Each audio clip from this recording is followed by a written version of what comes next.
Book 15, Priceless Treasure, Chapter 13, Re-employment. Linley had a thought. Why had this Salomon suddenly come looking for him? Salomon, my wife, Delia, is inside training right now. How about this? Let's chat outside.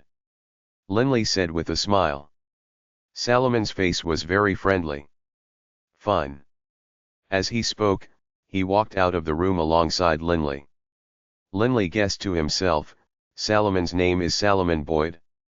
Bibi told me as well that when those people were trying to kill the black-horned elder and the white-horned elder, it was because those two were the old servants of the Boyd clan and carried the fortune of the Boyd clan with them. But from the looks of it, the treasure is probably carried by Salomon. However, if this Salomon truly is a member of the Boyd clan, he should keep the secret. Why did he reveal his identity to me? Linley didn't understand. The two stepped into another room. Salomon immediately spread out his godrealm, preventing sound from leaking out. Please sit. Salomon said courteously, and then he sat down as well. Linley spoke out. Salomon, why have you sought me out? As he spoke, Linley looked at Salomon. Salomon's face was very sour. He let out a low sigh. Linley, I think you've probably guessed part of it. Salomon sighed as he spoke. Linley didn't deny it either. He nodded. Right. Before he died, I heard the green-robed elder say something about the Boyd clan. Can it be that the Boyd clan truly is your? Salomon nodded. Right. I am indeed a member of the Boyd clan. The heir to the Boyd clan. Linley's heart was startled. Indeed. And this Salomon wasn't an ordinary clan member, he was actually the heir and successor. The Boyd clan truly is a large clan. Salomon said slowly. In Coldcom Prefecture, it is one of the top 10 large clans, but of course it is difficult for even an enormous clan to exist forever and never decay. Under the secret machinations of our opponents, my Boyd clan was finally brought down and destroyed. My father was the clan leader of the Boyd clan. Salomon said softly. Linley nodded slightly. In fact, I was only conceived by happenstance, when my father was touring the infernal realm and met my mother. I was just an illegitimate child. Salomon snorted. In the Boyd clan, it would be very hard for someone of my status to become the heir. Linley now understood. He said to himself, I didn't expect that this sort of thing happens in the infernal realm as well. It seems this Salomon's life in the Boyd clan wasn't very good. Although Linley had never experienced this himself, he had heard of it. The status of a bastard was far inferior to that of someone in the direct line of descent. That year, Nissa and I went on a visit to the Jade-Float continent. But on that trip, Salomon's face grew ugly. We were directly kicked out. Linley was slightly startled. Kicked out? I only stayed at the Boyd clan for a single day before being forced to leave. Salomon laughed bitterly. I returned to the Redbud continent. Only afterwards did I learn that it was my father, the clan leader, who had arranged for myself and my sister to be expelled. Father had discovered long ago that the clan was facing a terrible danger. At that time, when I returned to the Redbud continent, it was father who sent me to my teacher to study from him. Salomon said with a sigh. Linley just stood there, listening. Indeed, Salomon said heavily. The Boyd clan was finished. Some of its businesses in the 10 great cities of Coldcom Prefecture were swallowed and taken over. However, the vast fortune accumulated over countless years by our Boyd clan was hidden away. Those two faithful old servants of our clan took it and headed to the Redbud continent to give it to me. Linley said helplessly, Salomon, why are you telling me this? Although telling him this sort of secret was a form of trust, it was also a source of pressure for Linley. Salomon looked at Linley. Calmly, he said, I trust you. At the same time, I don't want Bibi and my sister Nissa to have any misunderstandings between them, so it's best to explain things clearly. Linley couldn't help but take a close look at Boyd. He then nodded slightly. Something like this could indeed cause BB's suspicions to be raised. If it wasn't made clear, there would always be a hint of reservations between BB and Nissa. This Salomon is worth befriending. Linley nodded to himself. This fortune, he himself of course viewed money as something being the more the better, but there was no way he would rob and kill a friend for the sake of money. Salomon continued to speak. A long time passed after I acquired this fortune. When I felt my power had reached a certain level, I led my 2 servants and my little sister back towards the Jade Float continent. I didn't expect, that after so many years, there still were people waiting here for us. Salomon sighed. Linley laughed calmly. Salomon, the fortune of an entire clan will cause greed in many. So what if they wait 10 million years? To an expert who could live for hundreds of millions of years, waiting 10,000 years really was nothing. Fair enough. Salomon continued. Linley, today, I have told you these things because first of all, I want for there to be no misunderstandings between the two of us. After all, my little sister is going to be together with your little brother. This was how Linley introduced BB, as his little brother. And in truth, the relationship between the two really was like that of 2 siblings. Secondly, Linley, I hope that in the future, you will help take care of my little sister. Salomon said bitterly. Even once I return to the Jade Float continent, I will still be beset by difficulties. My little sister, if she goes with you, will probably be better off. I only have a single little sister, I don't want her to be in danger. It's fine. Don't worry about this. Linley didn't hesitate at all. As long as I, Linley, do not die, I will definitely protect your sister. In the infernal realm, the people Linley cared about were, without question, BB and his wife Delia. Even if it were only for BB's sake, Linley would protect Nissa. That makes me relieved. Salomon nodded and laughed. Linley, since that's the case, I won't disturb you further. You can go be busy. Linley left Salomon's residence. After Linley left, Salomon's face, previously all smiles, instantly turned gloomy, his gaze turning fierce. I told him so many things, but Linley continues to conceal his secrets from me. Humph, does he think that I don't know? A core member of the 4 Divine Beasts clan. Salomon knew very well what the history of the 4 Divine Beasts clan was. The 4 Divine Beasts clan once shook the 4 higher realms with their fame. Although they have decayed, they are still outstanding figures within the infernal realm. Salomon murmured. After transforming, his draconic scales are azure gold, and his aura is so frightening. He is definitely a core member. Within the castle of sand, Linley's dragon form had absorbed that drop of blue water, and then he had attacked that high god. Salomon had appeared and had seen Linley's transformation form. Salomon, as the heir to the Boyd clan, had been secretly trained by some reclusive experts at his father's request. Naturally, he knew many of the secrets of the infernal realm. Salomon had previously told Linley his name precisely because he had the intention of befriending Linley. Boyd clan? Forget about now, even when they were at the heights of their power, they could only be considered a major clan within the Cold-Com prefecture. Compared to the 4 Divine Beasts clan, they were far inferior. Which of the ultimate experts within the infernal realm hadn't heard of the great fame of the 4 Divine Beasts clan? And this was with the 4 Divine Beasts clan being in a decayed state. When the 4 Divine Beasts clan had been at the full heights of their power, their influence reached throughout the 4 higher planes. In Salomon's mind, Linley was definitely hiding secrets from him. How could he know that Linley actually only knew just the tiniest bit about the 4 Divine Beasts clan? The metallic life form pressed onwards. In the blink of an eye, it flew for yet another 3 months. This truly has been boring. Linley sighed to himself. With regards to executing the sword attack with the profound truths of velocity, I already have some confidence. Only, without practical experience, I can't be certain. But within this metallic creature, there's no way I can casually test it out. What Linley wanted to do right now was to find an empty space and to test things out. He wanted to ascertain the strength of this attack with the profound truths of velocity. "Everyone, please come to the main hall." Suddenly, a voice rang out. To the main hall.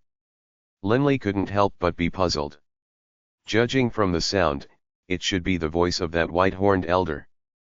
Delia, who had been fusing with her divine spark, was startled into wakefulness. "Linley, did that white-horned elder ask for us to all go to the main hall?" Linley took Delia by the hand and laughed. "How should I know what is going on? Let's go take a look." As he spoke, the two left their room. Within the main hall of the metallic life form, a group of fiends stood together, all of them looking towards the white-horned elder. The white-horned elder said in a bright voice, "Everyone, we will soon arrive at Yulan City. We will stop outside of Yulan City. Everyone can take a rest within the metallic life form. After 2 crises, many fiends have died, and our 2 chefs have died as well. This time, I will go into the city to invite some new chefs to come, and also employ a few more fiends from the fiend castle." Employ fiends. The fiends in the main hall didn't object. This trip was fairly dangerous, but how could an escort mission be without danger? If there was no danger, why would there be a need for fiends to escort them? The fiends actually welcomed more fiends joining in. "I've been bored to death recently. It'll be good to enter the city. We can relax." Immediately, some fiends began to laugh. "Boss, when we go inside Yulan City, we'll be able to have some good food in the restaurants in the city." BB smacked his lips as he spoke. "Ever since those 2 chefs were killed during that bandit attack, a long time has passed since I had any good food." Everyone was discussing this amongst themselves. The white-horned elder said loudly, "At the same time, I would like to ask everyone to remain within the metallic creature and not to enter Yulan City." These words instantly caused dissatisfaction. "Why not?" A fiend spoke out. The white-horned elder said calmly, "I hope everyone can understand. After the battle at the Castle of Sand, I imagine all of you know about the Boyd clan's affairs.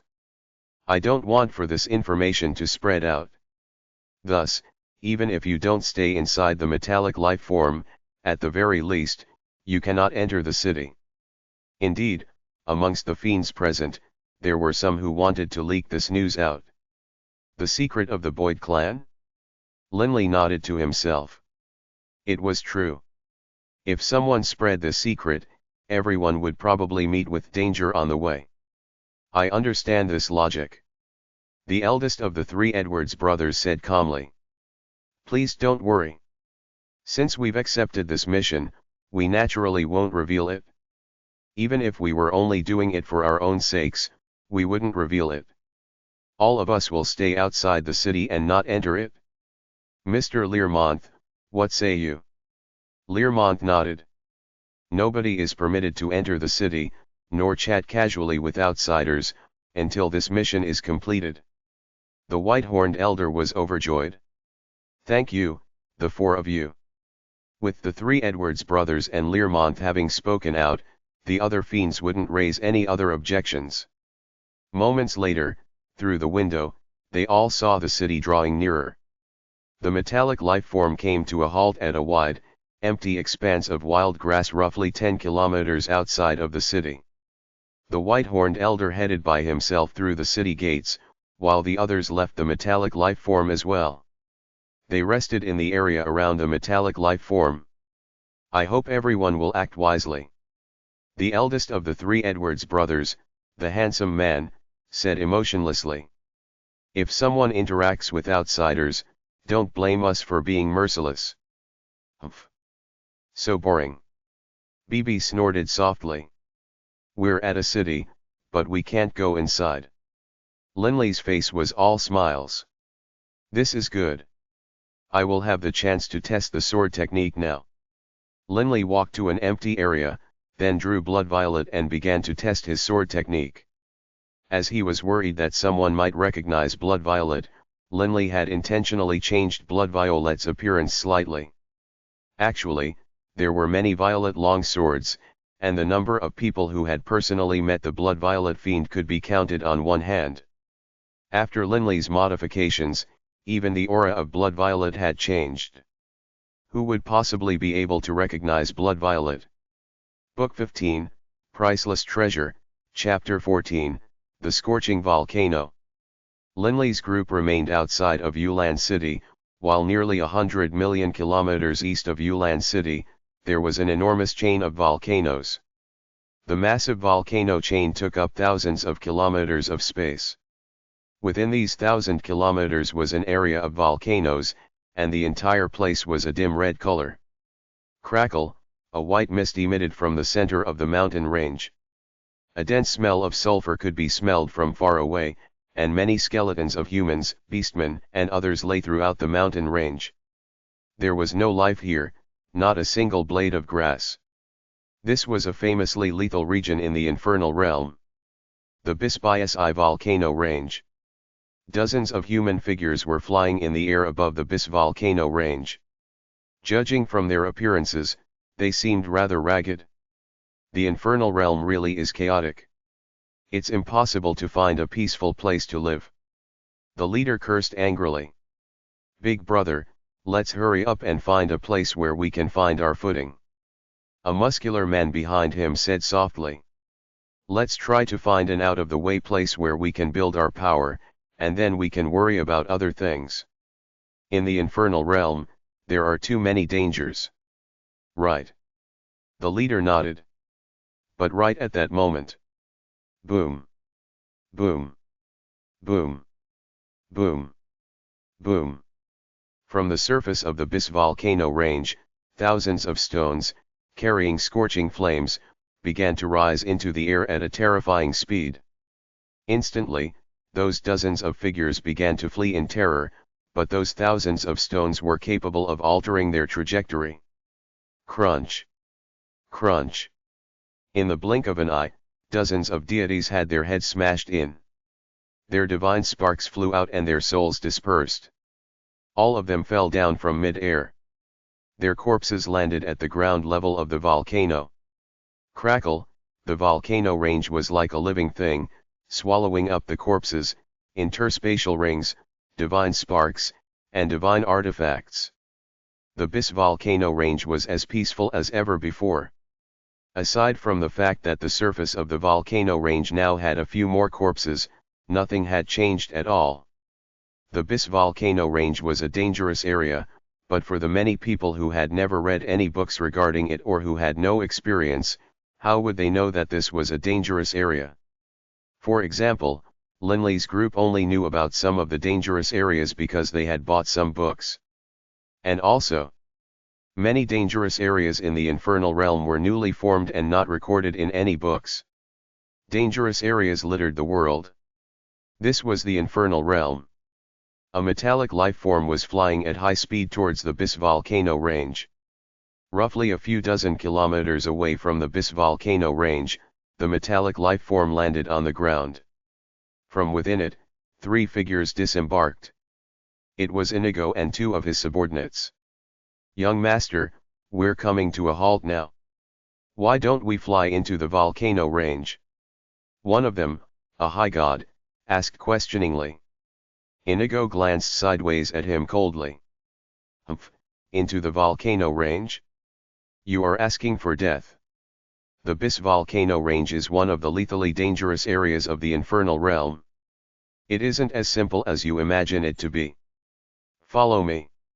As he spoke, Inigo strode forward at high speed towards the volcano range. How dangerous is this Bis volcano range, exactly? The 2 high gods behind him both wondered. They were high gods. There were very few areas which could pose a threat to them.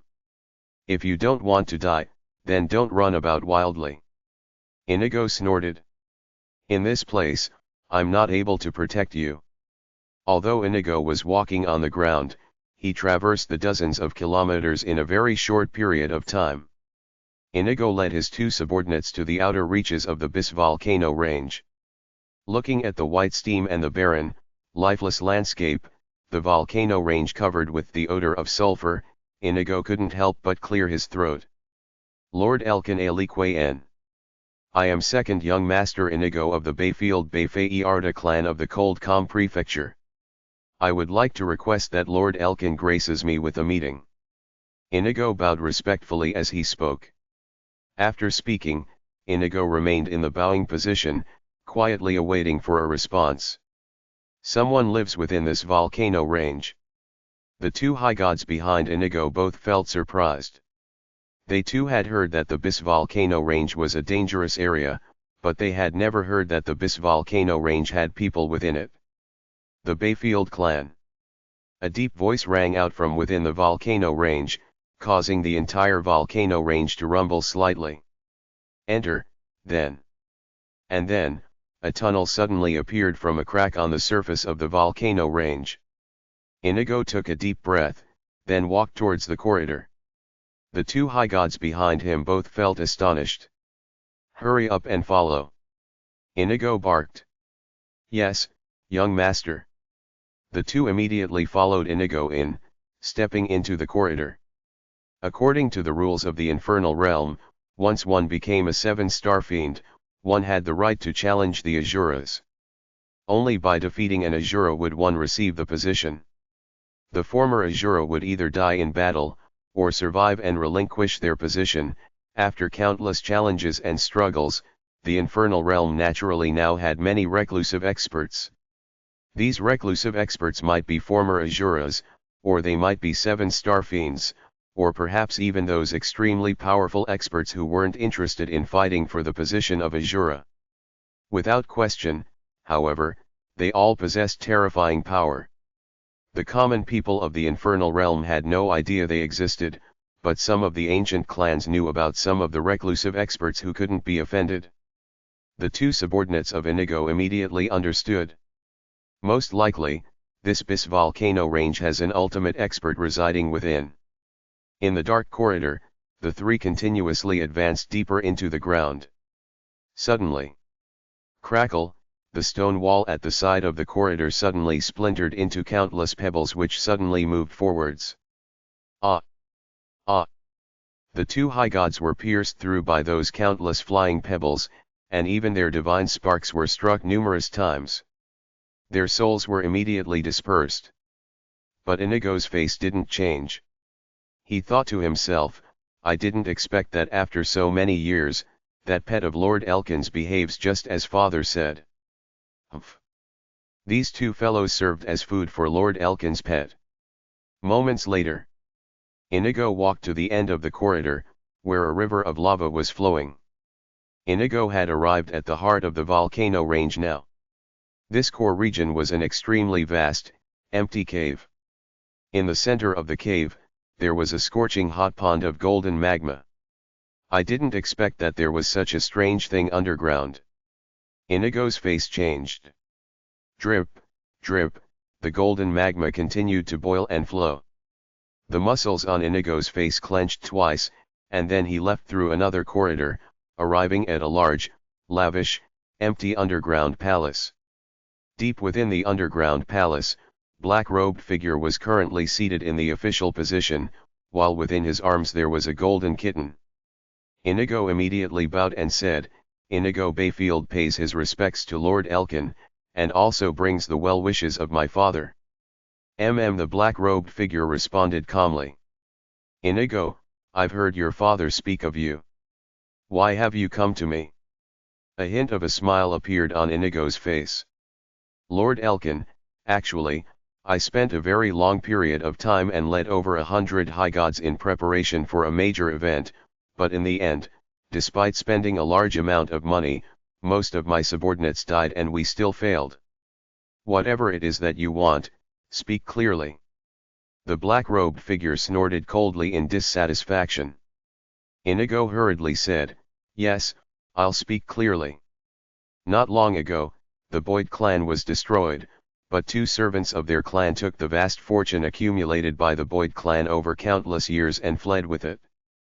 I have been searching for them this entire time, and chased them here from the Jade Float continent. In the end, I discovered them. Boyd clan. The black-robed figure was finally startled. Are you referring to the Boyd clan, which was as famous as your Bayfield clan? Yes. Inigo said. The black-robed figure let out a few insidious chuckles. Ha, Inigo, the fortune of the Boyd clan is an astonishing sum. You've actually come to notify me about such a fortunate event? Why didn't you go seek out other members of your Bayfield clan? I have to question what your intentions are. Inigo said hurriedly, Lord Elkin, there are two major reasons why I didn't go to my clan for help. First of all, if I were to look for the experts within the clan, I would have to at least head back to the Coldcom prefecture of the Jade Float continent. The distance is simply too vast, and it's hard to say if some variables would occur which would cause me to lose track of them. Inigo said hurriedly. As for the second reason, I'm afraid Lord Elkin will laugh at me. Inigo laughed self-mockingly. Lord Elkin, you should know that my big brother is the eldest son of the clan chief. In the future, he will be the one to inherit the position of clan chief. As for me, in the future, I will most likely be sent off to some distant area. My power will probably be far inferior to even my current level. The black-robed figure let out two insidious chuckles. You are a smart kid. Right. Speak a bit more regarding the fortune of the Boyd clan. If I can acquire this fortune, I naturally won't mistreat you.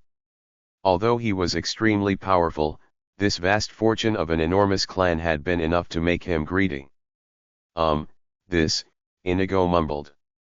The black-robed figure chuckled. Kid, do you think I can't tell what you are thinking? Fine, then. You and I can make a contract by the overgods. If I acquire the fortune of the Boyd clan, I will give you 10%. What do you say? The power of a contract was extremely great. It was like the bond of equals or master-servant bond between a man and a magical beast. When metallic lifeforms were under the control of others, it was also because of this sort of bond. As for the overgod contract, it was an extremely serious type of bond. All right. Inigo was instantly overjoyed. 10% of the fortune. If he had given this information to his clan, the clan would heavily reward him, but how much would he get? This was the entire fortune of the Boyd clan. If his own clan gave him even 1%, that would be quite good. How could they give him 10%? Inigo and the black-robed man immediately set up an overgod contract. Crackle. Two rays of black light flew out from Inigo and the black-robed man's foreheads, piercing into their divine sparks. Inigo was now completely at ease. He immediately laughed. Lord Elkins, on this trip, on the surface, those two servants have employed a group of fiends, with one of the servants having died and only one remaining. So the fortune is on those two old servants. The black-robed figure said. Inigo instead said, not necessarily. Lord Elkins, I saw someone within the group of fiends who is very likely to be a member of the Boyd clan. I suspect that the fortune is currently on him. He joined the fiends. The black-robed figure nodded slightly. Lord Elkins, don't worry. When the time comes, I will follow you and immediately point him out. The black-robed figure said calmly, how about this? Inigo, you arrange for everything. All you need to do is notify me. Inigo bowed respectfully, then retreated.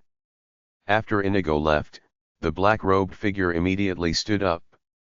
His ashen, pale face was only now revealed. A hint of a smile was at the corner of Elkin's lips.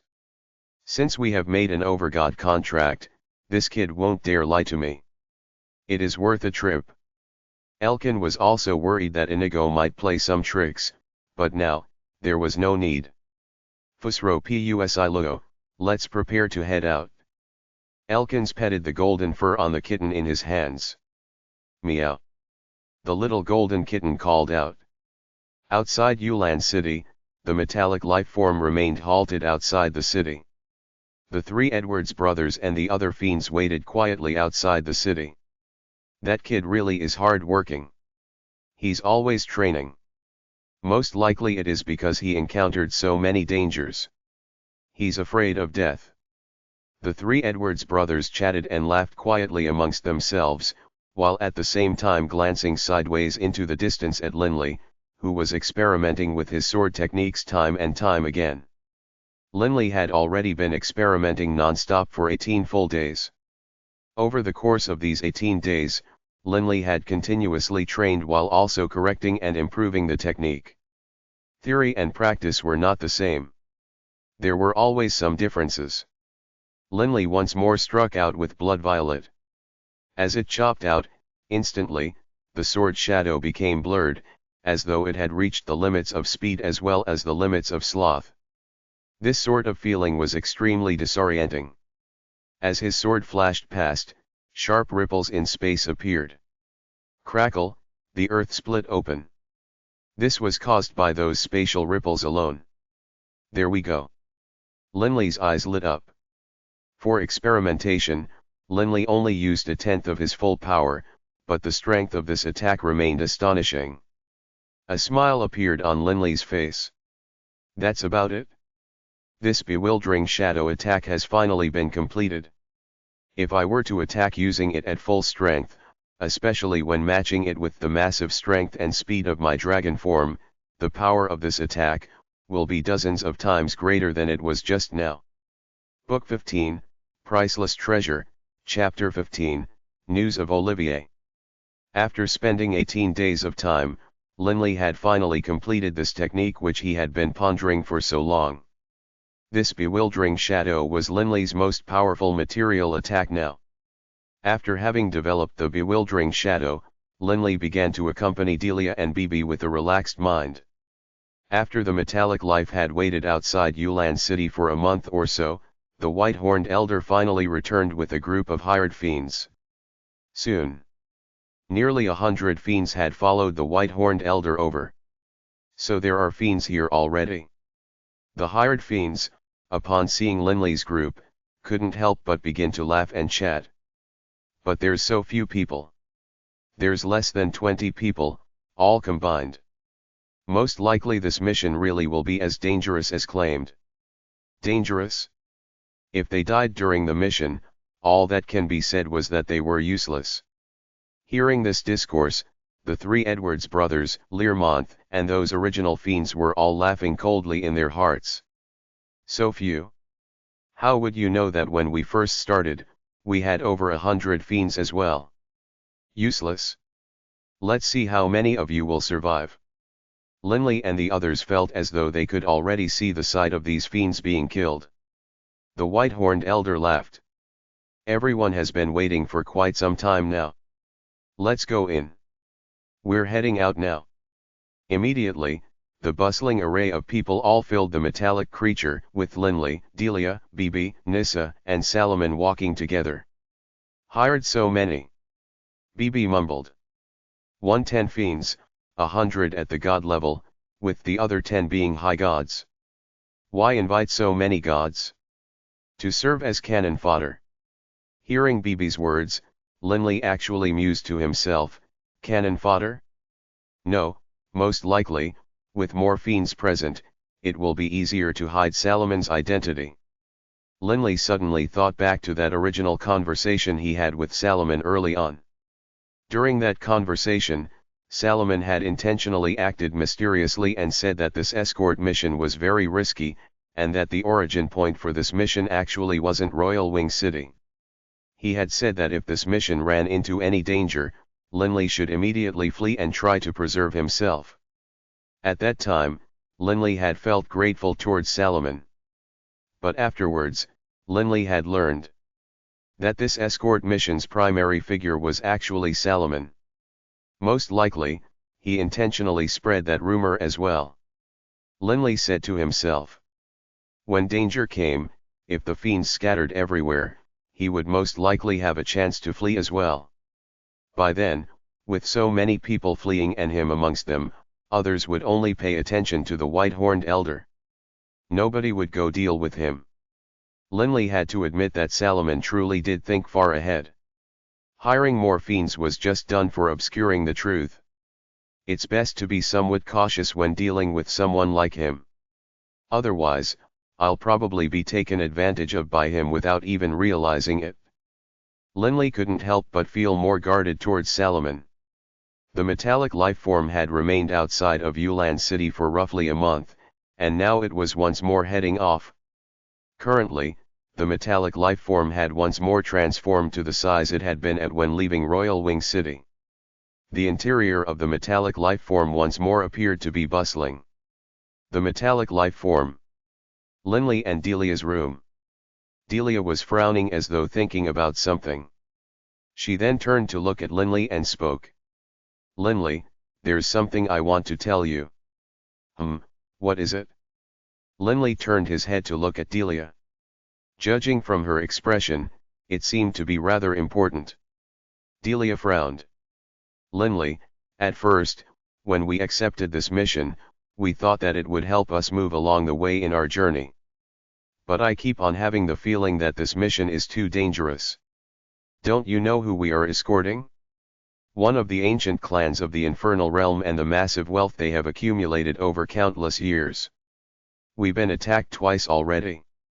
I'm worried there will be a third attack. Most likely, the third attack will be even more dangerous than the first two. Although we do need to face some challenges in the infernal realm, but we don't need to put ourselves in such danger. We could die at any moment." Linley nodded.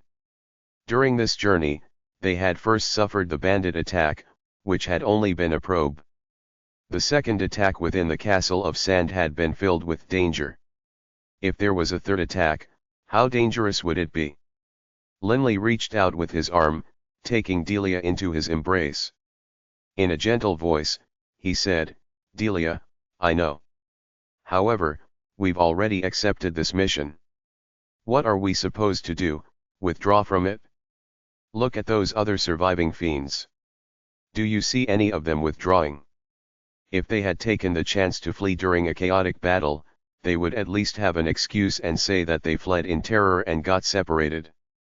But actively withdrawing.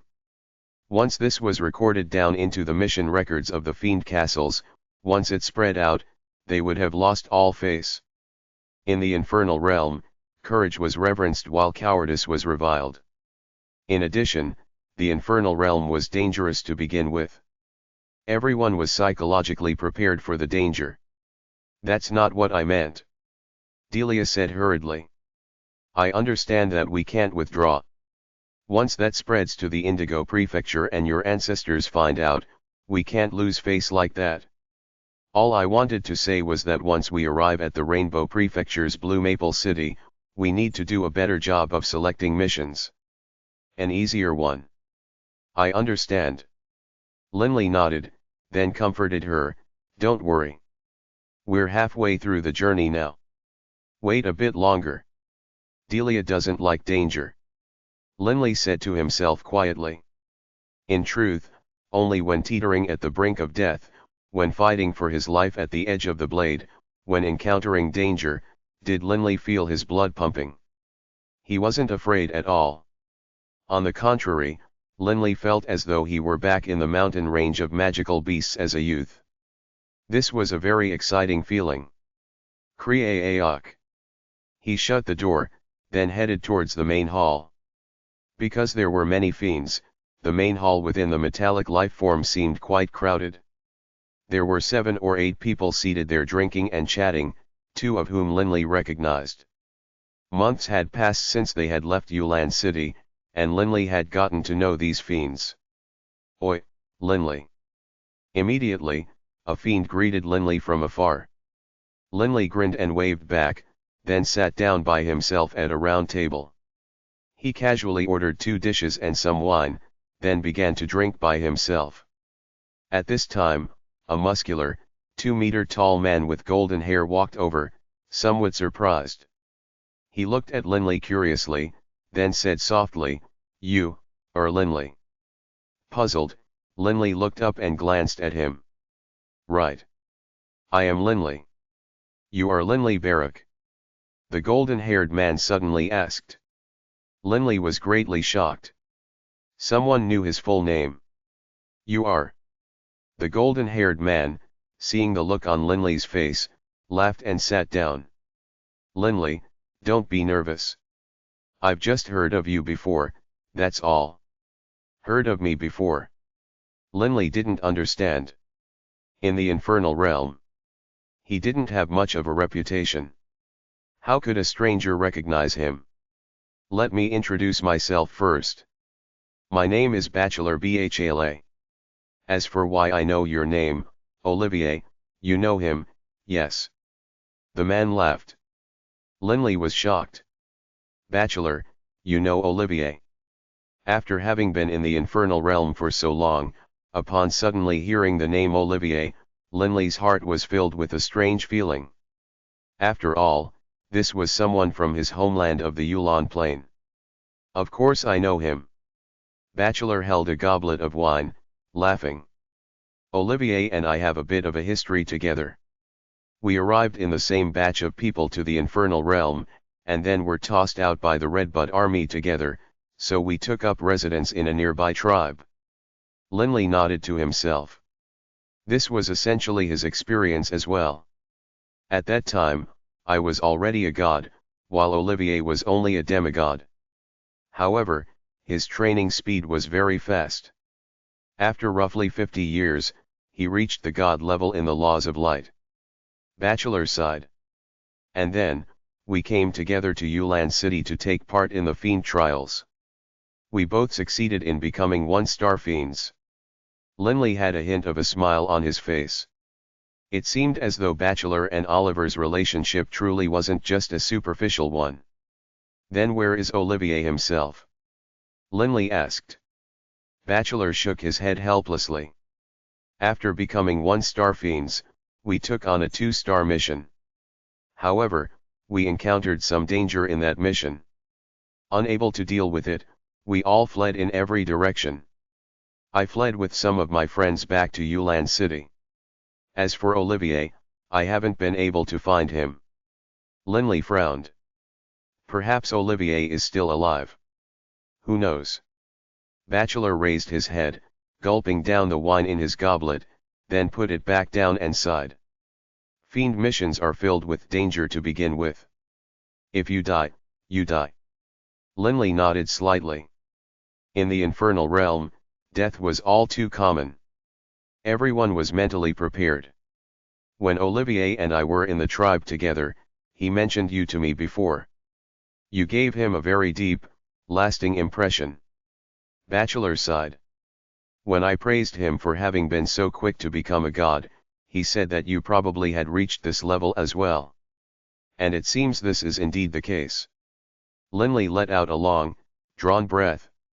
While they were in the Yulon continent, he and Olivier had often been viewed as equals and discussed in the same breath by others. The two were acclaimed as the two greatest talents the Yulon continent had seen in over 10,000 years. However, within the boundless infernal realm, Linley and Olivier were very unremarkable figures. I hope that Olivier is still alive. Linley quietly prayed for his compatriot.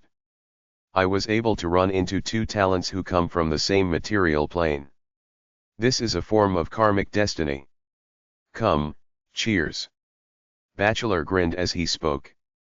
Linley had good impression of Bachelor as well, and so he laughed and raised his own goblet as well. Linley began to casually chat while drinking with Bachelor. When Linley mentioned the battle at Moon Lake Castle, Bachelor shared his own experiences during his own fiend trial. However, at this time, neither Linley nor Bachelor noticed that the metallic lifeform was currently flying through a volcanic region. Based on the map, it should be an ordinary mountain range beneath us. Why did it transform into a volcano range? The two fiends by the window chatted together. Indeed. This volcano range had moved here not long ago. Linley and Bachelor were still chatting happily. Linley, you have no idea. Even I thought that I was dead for sure.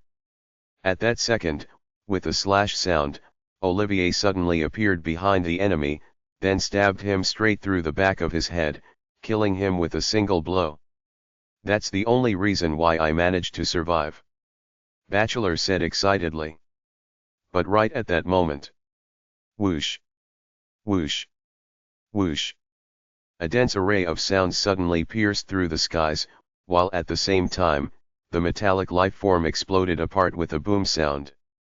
Countless red boulders were smashing towards all of the fiends within the metallic creature. Everything immediately became a scene of utter chaos. Boom! A fiend who was drinking in the main hall not too far away from them was struck by one of those fiery red boulders. His body was smashed into a pulp, and his head was shattered open, his divine spark falling down from mid-air. An enormous fiery boulder came smashing towards Linley, who immediately dodged, but the fiery red boulder suddenly arced in mid-air. Bang! It smashed hard onto Linley's body. Linley's body trembled violently, and the pulse-guard armor on his body trembled as well. Fortunately, this pulse-guard armor was defensively strong enough.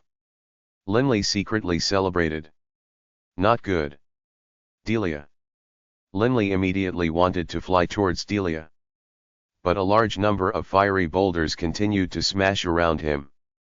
Linley discovered that Bachelor was currently facing the attack of a fiery red boulder.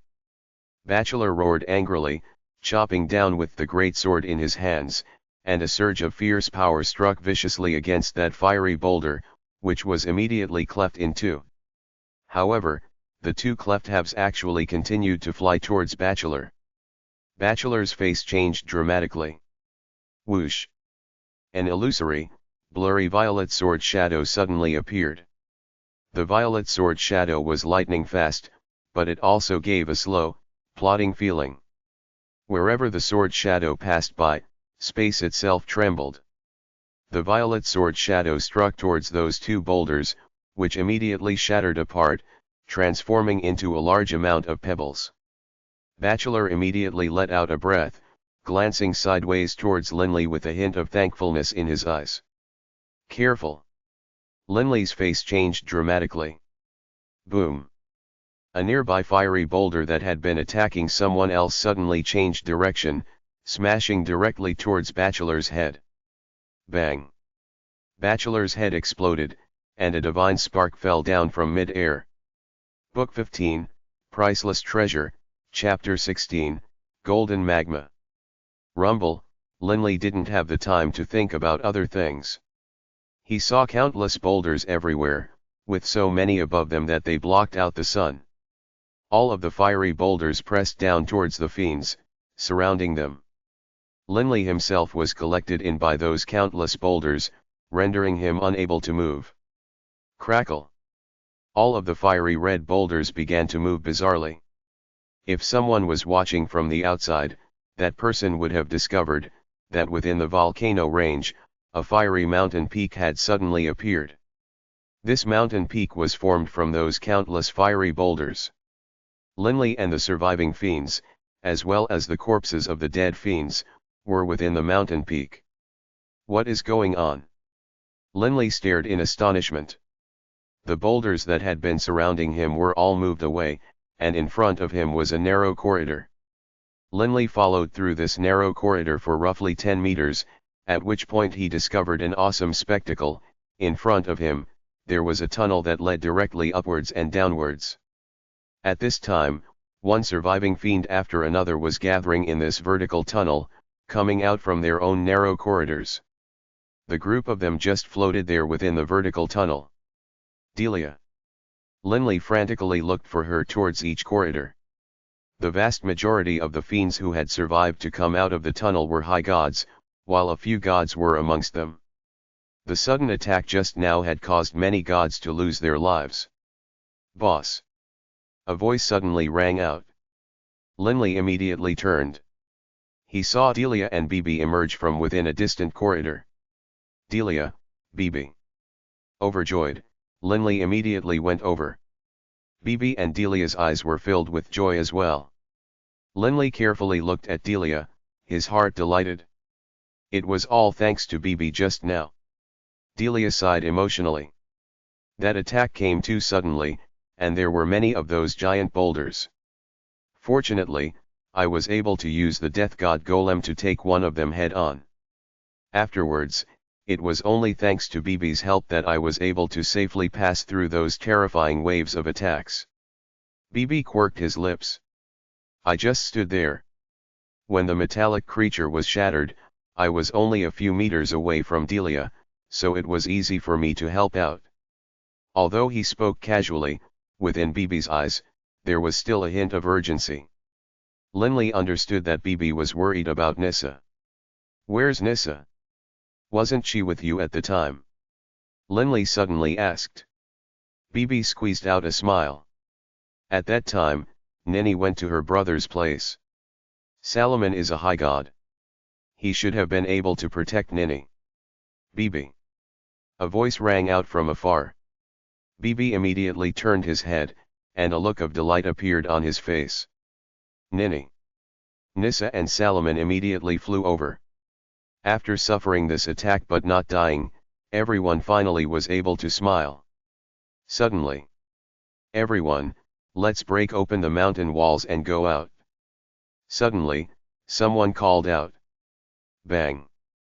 An explosion immediately followed. By the time Linley and the others turned their heads, all they saw was a shattered corpse falling downwards. What's going on? Linley's group was somewhat mystified. Everyone, what should we do right now?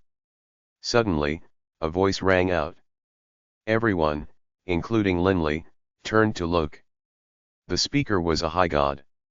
Linley had heard of his name before. His name was Sperry. He had a rather high reputation amongst the group of fiends who had been hired from Yulan City, and his strength was most likely that of a 4-star fiend or a 5-star fiend. This Sperry had long, slightly wavy brown hair. With a flip of his hand, a black blade shadow suddenly appeared. Space shuddered as the blade shadow flashed past the mountain wall, carving out a half-meter deep hole, but the rocks carved out from the hole all shot out at high speed towards Sperry. Countless blade shadows flashed, and those shattered rocks transformed into dust. The strange thing was, the powdered rocks actually reformed, flying back to the half-meter deep hole in the mountain walls, completely filling it up. And then, the stone powder moved about, transforming to a very polished state without any hint of a blade scar. Everyone saw that, right? Sperry swept everyone with his gaze. Many of the fiends present were highly experienced. Seeing this, they were able to hypothesize what the situation was. This should be a volcano titan. Immediately, someone spoke out. The most important part of a volcano titan is their energy nucleus.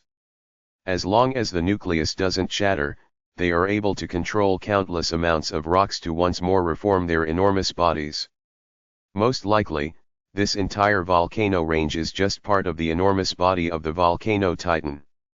Volcano titan. Linley was shocked, and he couldn't help but exchange glances with Bibi. Linley thought of a type of creature. The strange thing he had encountered on the 6th floor of the necropolis of the gods, the flame tyrant. At that time, that creature was also a mountain-sized giant.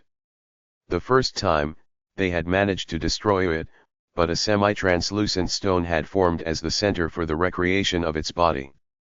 Afterwards, Linley had relied on the throbbing pulse of the world to shake the energy nucleus to pieces, killing the creature. Can it be that this is also a flame tyrant? Or, to be precise, the high god variant of a flame tyrant? Linley wondered to himself. This volcano titan was definitely a high god. If it was only a god, how could it have so easily killed so many gods? I didn't expect that we would end up inside the body of a creature. And this volcano range is a creature. Bibi muttered. Everyone knows the situation. Now, what should we do? Sperry said, and then he looked towards the white-horned elder. What thoughts do you have? You have hired us for this mission, after all. The white-horned elder said sincerely, how could I have any thoughts on this? Everyone, you decide. We only have 7 high god fiends here.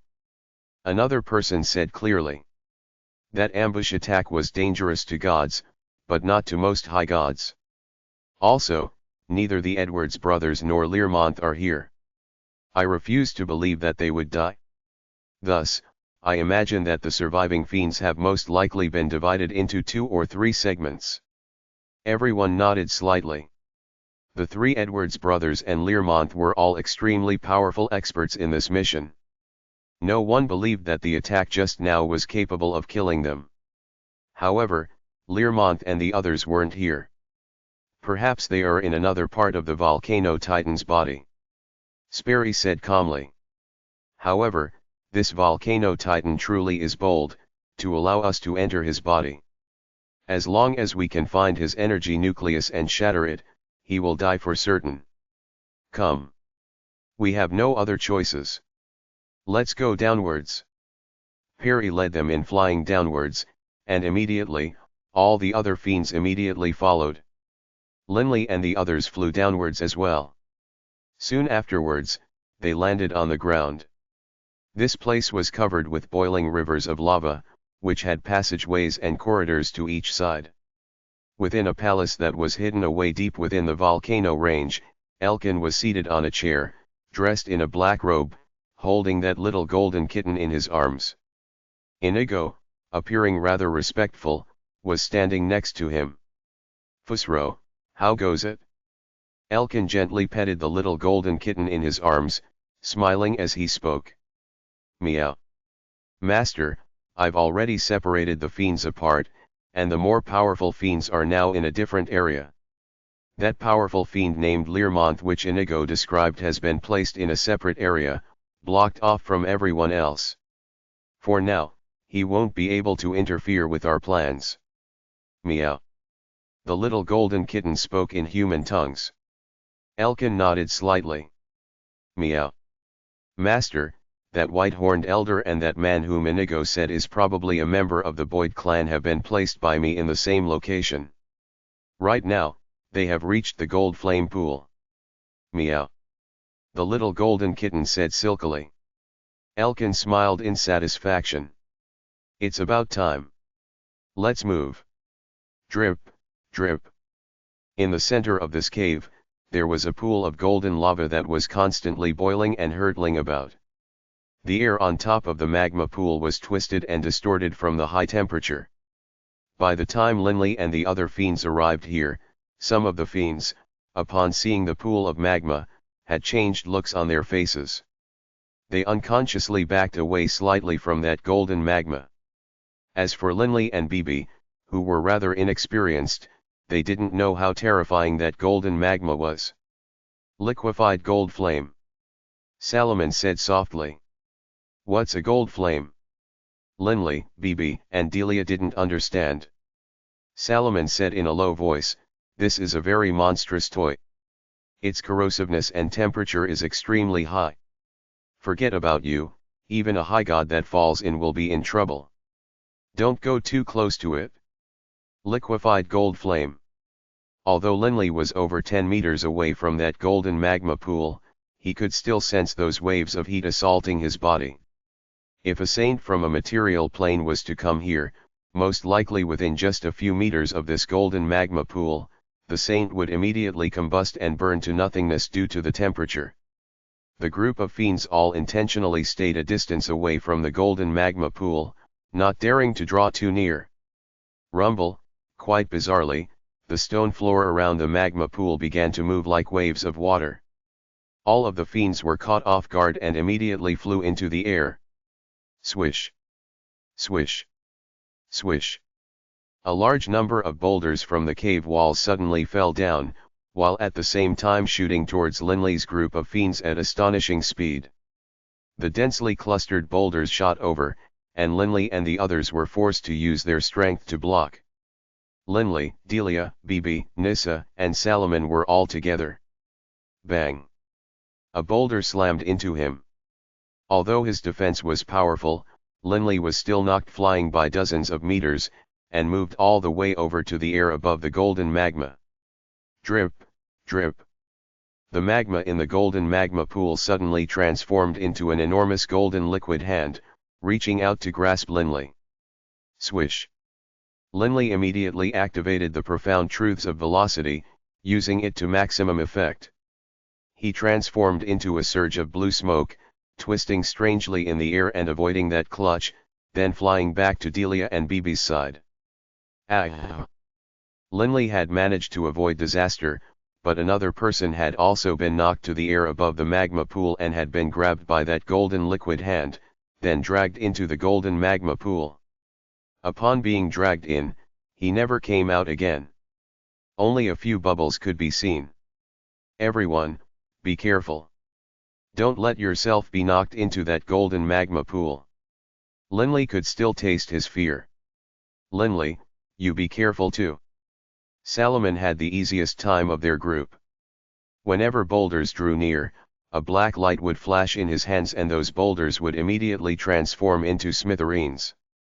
Delia was prepared now, and the death god golem was constantly smashing apart one boulder after another in front of her. Death god golems were incomparably tough, far tougher than these boulders, and it sheared through them now. Ah! Yet another person was knocked into the air above the golden magma pool, and two enormous liquid golden hands reached out, dragging him down. He, too, never appeared again. This sight caused those experts who were suffering the attacks of those many boulders to be terrified. Not only is this golden magma pool itself terrifying, the main issue is that this blazing titan is secretly using techniques against us. Even a high god who falls in that place will find it hard to survive. Salomon sent mentally to Linley and the others. Everyone, be careful. Don't fall in. Linley, Delia, and Bibi were all on maximum vigilance, smashing one boulder after another aside. Most of those who fell into the golden magma pool and died were gods. As for their employer, that white-horned elder, he had a fairly easy time of it. He was wielding a staff in his hands, which danced and whirled like a viper, deflecting the boulders which attacked him towards each side, with the boulders being unable to harm him at all. But right at this moment, from another corridor that also led to this cave, three figures walked out. It was the three Edwards brothers. When they had been in the metallic life form, they had shared a single room. After the metallic life form had exploded and shattered and those boulders had sought to crush them, the three brothers had still been together. There's actually liquefied gold flame here. The three Edwards brothers carefully inspected the scene. Ah, that Learmonth isn't present. The eyes of the third Edwards brother shone. Big brother, second brother, this is a good chance. That white-horned old man is right there. The three Edwards brothers were beginning to grow rather excited. They didn't consider how this opportunity had suddenly came. Learmonth wasn't here, what did the three of them have to be afraid of? Upon killing that white-horned elder, they would receive the astonishing wealth accumulated over countless years by the Boyd clan. Book 15, Priceless Treasure, Chapter 17, The Fight Over the Priceless Treasure. Drip, drip, the golden magma pool was continuing to bubble and boil. The many fiery boulders shooting at them finally came to a halt. Only now did Linley and the others let out sighs of relief. Suddenly, the shattered stones that had been broken into dozens of pieces on the ground floated into the air. Everyone grew cautious, prepared to block at any moment. But these levitating stones just flew back towards the walls on each side, merging into those deep holes. After a vibration, the walls of the cave once more returned to normal. It was as though those attacking boulders had been nothing more than a dream. Whew! Linley's group let out sighs of relief. The survivors are fewer in number again. Delia said softly. Everyone in the cave sensed a sort of pressure. Just now, those shooting boulders had been nothing more than an appetizer. The main course hadn't arrived yet. However, less than 10 gods were surviving. The high god fiend, Sperry, said brightly, everyone, we. Bang. Very suddenly. 3 thick electric serpents suddenly snaked across from the distant tunnel entrance, rapidly striking towards the white-horned elder. The strange thing was, the heads of the 3 electric serpents were flashing saber light. HRM. Salomon's forehead creased slightly. The white-horned elder immediately grew solemn. His body swayed, and suddenly, one doppelganger after another filled the cave, floating in the air above it. There was an awe-inspiring sight of over 300 doppelgangers, each one emitting the same soul aura. For the moment, there was no way to tell which one was the real one. Ha ha, with loud, wild laughter, the 3 electric serpents coiled and twisted, transforming into 3 people. It was the 3 Edward brothers. The Edward brothers. What are you doing? The white-horned elder's angry shout simultaneously came out from the mouths of the 300-plus doppelgangers, reverberating throughout the cave. What are you doing? What are you doing? The angry sound continued to cascade and echo throughout the cave, carrying with it a hint of an unusual vibration. Linley and the other gods couldn't help but feel their heads grow slightly dizzy. Profound mysteries of music. Linley couldn't help but be startled. The 3 Edward brothers had separated long ago. They were standing in front of the 3 exits from the cave, preventing the white-horned elder from fleeing. What are we doing? The eldest of the 3 Edward brothers laughed coldly, then opened his mouth wide. Roar! With this furious, earth-shaking roar, countless bolts of electric light spread out, covering the entire cave. And then, the electric bolts suddenly split apart, heading to 2 different ends. The electric light condensed around the 2 ends, then shot out electricity in each direction. Crackle! Between each end was a strange electric radiation area, with the 300-plus doppelgangers caught within the field. But it wasn't just the 300 doppelgangers that were caught here, Linley and the others were also caught within it, causing them to suffer as well. Linley, BB, this is a sort of material attack of the laws of lightning. However, it is a rather unique type of material attack. Protect yourselves. Salomon shouted to them through divine sense. At the same time, Salomon's hands spread out, and 2 rays of black light flashed out, ensconcing Delia and Nissa. A material attack. BB's body was unbelievably tough. Naturally, he wouldn't fear it. Thank you. Linley said towards Salomon through divine sense. It was already very good of him to be willing to protect Delia. Ah! In the next instant, Linley sensed an astonishing, unique electric force trying to break through his pulse-guard armor. Not only did it attack from in front, it also attacked from behind. However, the pulse-guard armor's defensive power was quite astonishing indeed. Linley was able to take it head-on. Bang! Bang! Bang! Bang! One doppelganger after another exploded, while at the same time, of those god-level fiends, aside from Linley and his group, only 2 managed to survive. The other gods all perished. Second brother, third brother, you help out as well. The other 2 Edward brothers all opened their mouths as well. With 2 angry roars erupting, even more electricity spewed forth into the air. Countless flashes of electricity condensed around those 2 ends. And instantly the penetrative power of the electric field multiplied. Those 2 luckily surviving god-level fiends let out miserable cries, and then were burnt by the electricity to ash, leaving behind only their divine sparks. Harg! Salomon let out a low growl, and the black light surrounding Nissa and Delia also intensified, with his own expression becoming fiercer. Mother of Asterisker, those 3 bastards have gone crazy. Salomon growled in a low voice. BB's body was extremely durable. Even though the penetrative power of the electric bolts had increased, he was still able to take it head-on. As for Linley, however, the pulse-guard armor around his body was beginning to shudder. Not good. Linley could clearly sense how innumerable tiny needle-like electric sparks were piercing through his pulse-guard armor. The pulse-guard armor shook violently, and at this point, Linley no longer hid anything. He immediately switched to his original form. Huh! The three Edwards brothers were greatly shocked. They couldn't help but look at Linley. The azure golden draconic scales covered his entire body, with a faint blue light swirling above the scales.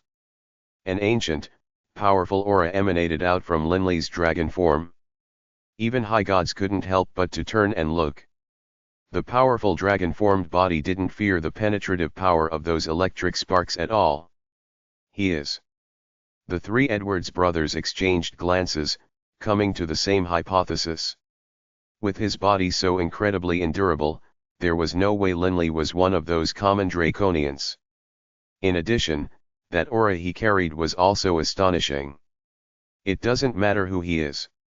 Our target is only that white-horned old man. Brothers, let's do it. The three Edward brothers leapt forward at virtually the same instant, each wielding a thin knife, with faint electric light crackling on the surface. The white-horned elder let out an angry shout, and the long staff in his hand came smashing down. Crackle, space began to crack and split open. The old fellow was pretending to be weak all along. The three Edward brothers had savage looks on their faces, with the eldest of them using his knife to smash against the long staff. Bang! Like echoing thunder, the white-horned elder's long staff in his hands began to crackle with electricity, and he couldn't help but shudder slightly for a moment. At this time, the other two Edward brothers simultaneously shot in this direction like arrows, moving so quickly that even Linley and the others could only feel astonished. Absolutely trampled. Linley frowned. He couldn't help but to glance at Salomon. This was the old servant of Salomon. But Salomon didn't move at all. He just watched quietly. Clearly, Salomon didn't want to intervene at all, or perhaps, he didn't have enough strength to intervene. Alas, this old fellow is doomed to die. Linley sighed to himself. Growl, the roar of a dragon could be heard as an enormous electric dragon opened its mouth, bellowing and chomping down towards the white-horned elder. Facing death, the white-horned elder let out a wild, savage cry, and a deep explosion could be heard. As the lightning dragon dispersed, the corpse of the white-horned elder fell to the ground as well. The eldest of the three Edward brothers immediately grabbed the interspatial ring, and smiles appeared on their faces as well. We finally got it. The three Edward brothers were incomparably excited. The bubbling lava's golden light shot out towards that interspatial ring, which was so dazzling to behold. But right now, Linley's attention was on Salomon and Nissa. Salomon was still very calm, but Nissa's eyes were beginning to fill with tears. This Salomon definitely is unwilling to reveal his identity. The two old fellows are dead. Precisely speaking, this escort mission has lost its employers. Linley said to himself, and then Linley glanced at the wildly celebrating Edward brothers. Linley knew very well that the actual priceless treasure lay with Salomon. Ha ha! Suddenly, a cold, sinister laugh echoed within the cave. Everyone, including the three Edward brothers, turned their heads to look. From another tunnel in the cave, a person appeared, completely covered in a black robe. The black-robed man's face was utterly pale, and in his hands, he held a golden kitten. He calmly said, "Do you three brothers think that you'll be able to acquire the treasure of the Boyd clan?" These words instantly caused the looks on the faces of the three Edward brothers to change. "Be good boys and put down the interspatial ring, and I can spare your lives and permit you to depart this place." The black-robed man, Elkin, said coldly. Linley and the others very wisely withdrew to the corners of the cave. It seems things are going to become increasingly exciting. Bibi's eyes were shining. Linley's attention was still on the nearby Salomon, who had a hint of a cold laugh on his face. Clearly, the coming disaster for the three Edward brothers was a source of pleasure for him. However, Linley was still puzzled. Isn't Salomon worried that the black-robed man will act against him as well? The priceless treasures of the Boyd clan. In your dreams. The eldest of the three Edward brothers shouted angrily. Bang! The three simultaneously transformed into three enormous electric serpents, snaking towards Elkin. Elkin continued to hold the kitten with his left hand. He stretched out his right hand, which was covered with a translucent glove. Through the glove, one could see the details of his right hand clearly. This was a hand which was slightly black and had a yellow tint to it. A deathly aura.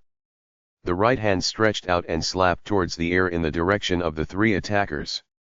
The three attacking electric serpents bizarrely began to break apart inch by inch, suddenly transforming back into the three Edward brothers. The three Edward brothers were extremely shocked and frightened. Without hesitating, they chose to flee.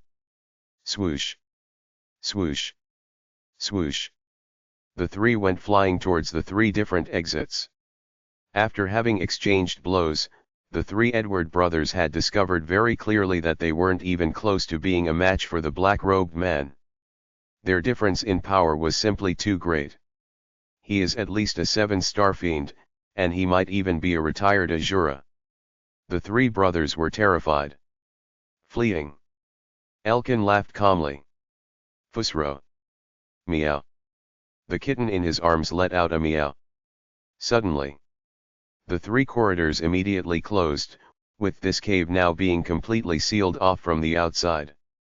Seeing this, the three Edward brothers were completely stunned. They all turned and looked at each other, then their leader, the eldest, hurriedly said respectfully, "Milord, we three brothers no longer desire the priceless treasure. We offer it to you, milord, and hope that just like you said earlier, you can spare our lives, milord." "Oh. You don't want it anymore?" Elkin laughed. The three Edward brothers hurriedly nodded. "Unfortunately, I'll only give someone a single chance. Just now, you didn't take that chance." As he spoke, Elkin suddenly transformed into hundreds of doppelgangers, surrounding the three Edward brothers. Shadow-shaped doppelganger technique. Bibi stared in astonishment, his eyes wide. Elkin's usage of it was clearly far superior to Bibi's, whether in terms of speed or in the number of doppelgangers. The three Edward brothers were momentarily unable to determine which one was the real body. With a sudden boom, Elkin's palm came slamming down towards the youngest of the three Edward brothers, and his head immediately exploded apart. Third brother. The eyes of the eldest brother and second brother of the three Edwards brothers instantly turned red, while at the same time, they hurriedly began to dodge. The shadow-shape technique was very terrifying, because the true body could constantly fluctuate between every single shadow. They could dodge a single shadow, but could they dodge so many? "Soon, it will be your turn." Elkin's voice rang out. Bang! Yet another palm suddenly caused a man's head to shatter. Second brother. Only one remained. Bang!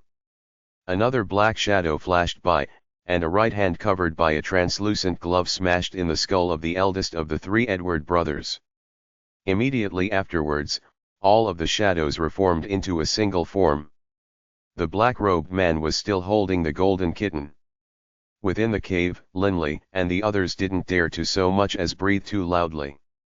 Too terrifying. Can it be that he is a 7-star fiend?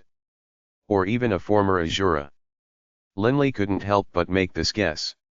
Linley could tell that this Elkin's speed was very terrifying. The three Edward brothers weren't able to react to a single palm attack. In addition, his strength was formidable as well. The combined attack of the three Edward brothers had been dispersed with a single palm slap.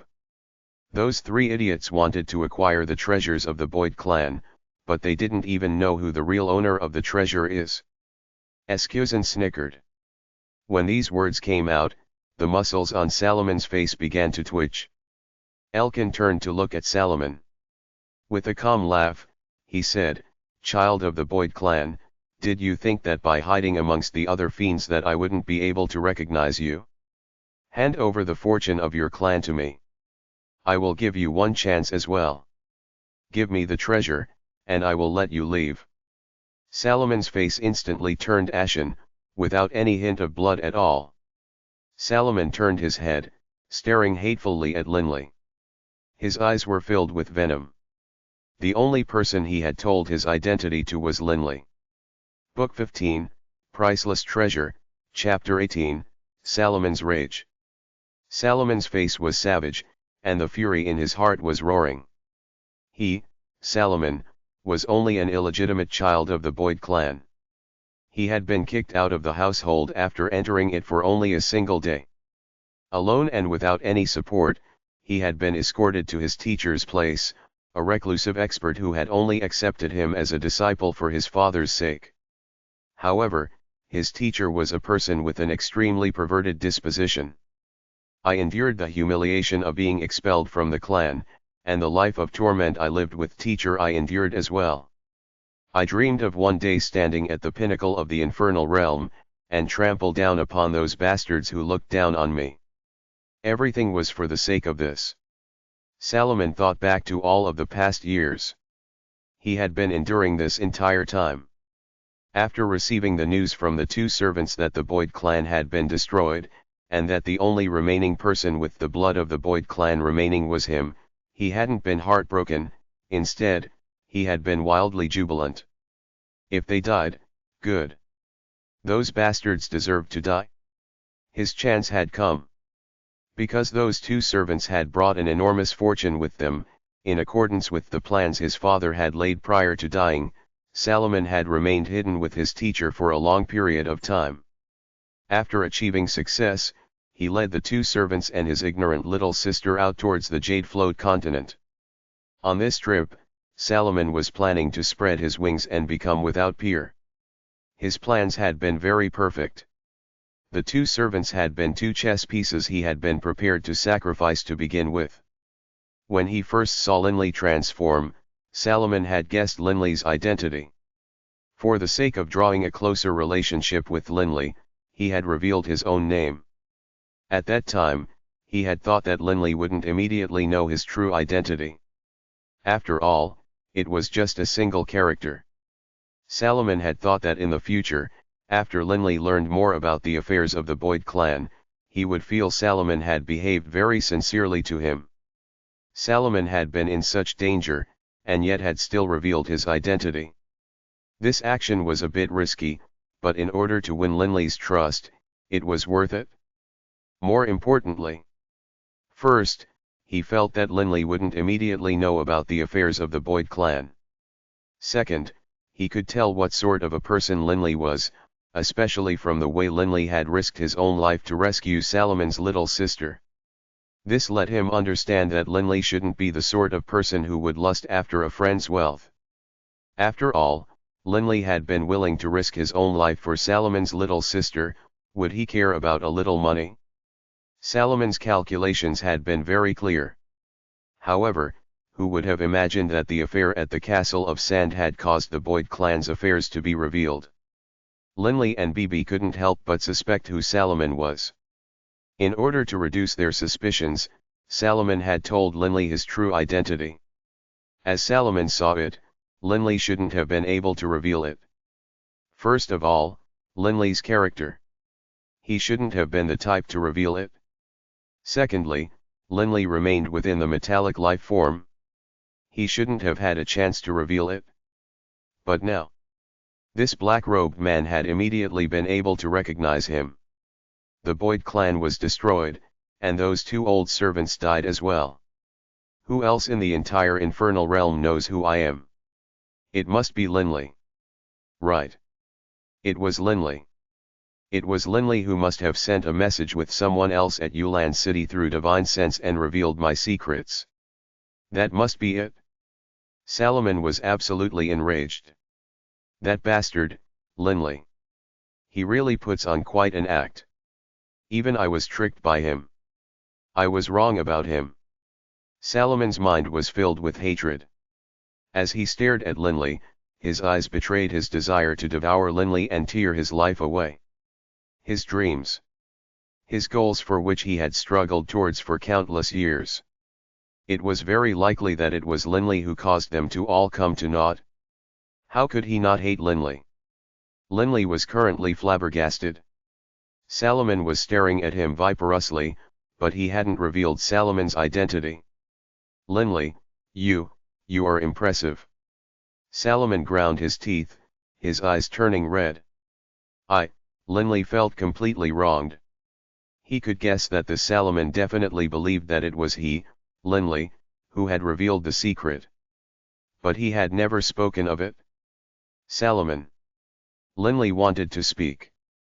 "You don't need to say anything." Salomon's gaze was viperous. By his side, even Nissa, so familiar with him, felt her heart quiver. Was this her warm, friendly big brother? "Salomon, why are you staring at my boss like that? What sort of look is that? What sort of attitude is that?" Bibi shouted angrily. In Bibi's mind, Linley was like his parent or older brother.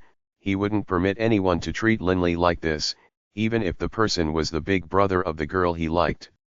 Within the cave, the golden magma continued to bubble and boil. But the aura now seemed very strange. "Child of the Boyd clan, stop wasting time. My patience has limits." The black-robed Elkin, carrying the golden kitten, laughed calmly as he spoke. Salomon immediately turned his head to stare at him. "You want the fortunes of my Boyd clan? I'll tell you this." Salomon's face was savage. "I don't have it." The smile on Elkin's pale face vanished, leaving behind only a cold, emotionless look. He stared coldly at Salomon. "It seems you want to die. Even if you kill me, I still don't have it." Salomon raised his head. "Humph." Elkin sneered coldly, and then he suddenly seemed to have teleported as a black blur appeared in front of them. Elkin himself appeared right in front of Salomon, casually slapping towards Salomon with a palm. It was still that sallow, yellow hand which was covered by a translucent glove. Salomon's eyes were savage. He retreated at high speed, while at the same time, an explosive, gloomy black light burst forth from his hands. Rumble, the air shuddered, and the gloomy black light shot directly towards that seemingly slow but actually incredibly fast right hand. Bang! A very gentle sound. Elkin's right hand trembled, then he hurriedly retracted it.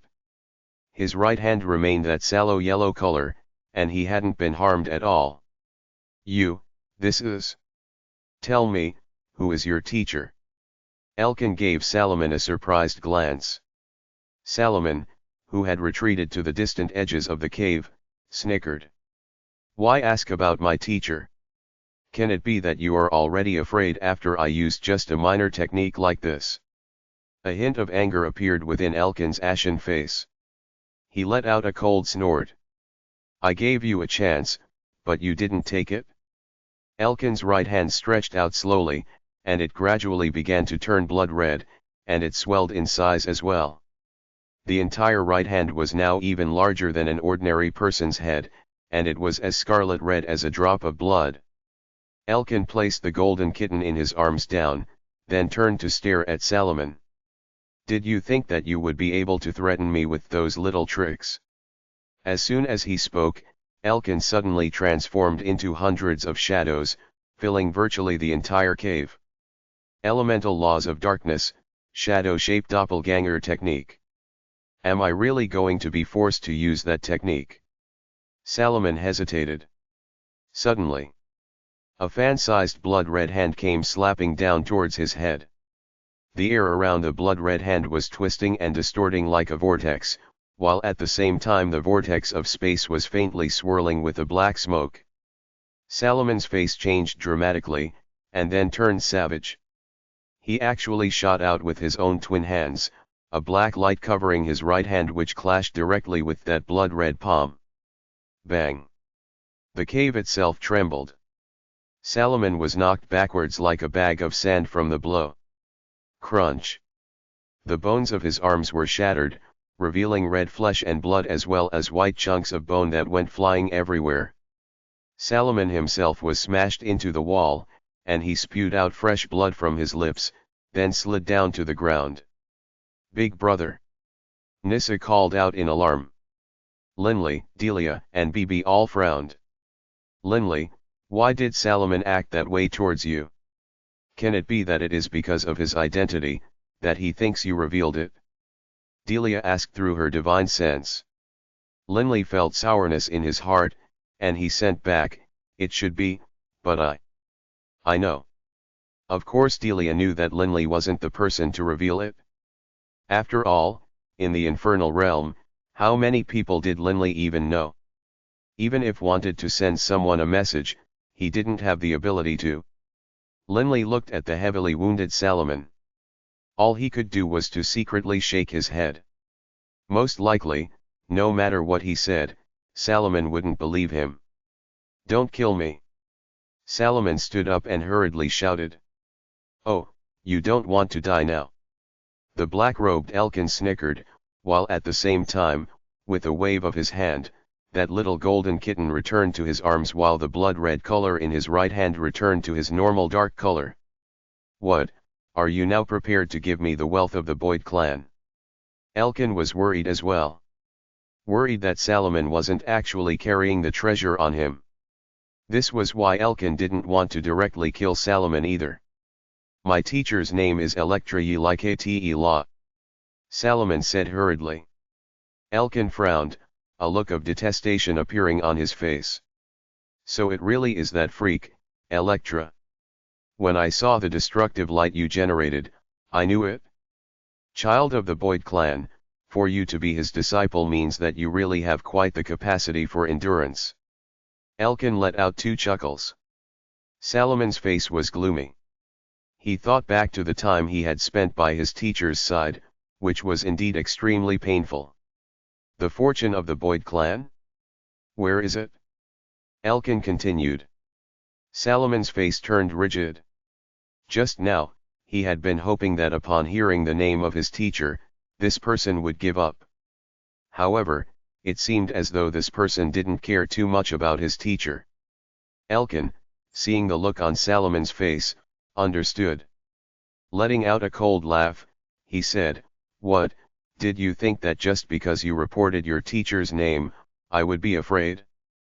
First of all, given your teacher's temperament, even if you died, he wouldn't come out to avenge you. In addition, even if your teacher did come, I, Elkin, wouldn't be afraid of him, that old freak." Salomon hesitated a moment. Seeing that Elkin's face was slowly growing more sinister, he hurriedly said, "Mr. Elkin, please give me a little time." "Fine." Elkin nodded slightly. He didn't want to force Salomon too much either. After all, who knew if Salomon had put the treasure somewhere else? Right now. Within the cave, aside from Linley's group, there were several other High God fiends who were maintaining their silence. These High God fiends, upon hearing the dialogue between Salomon and the Elkin, could guess now what the treasure they were escorting on this mission was.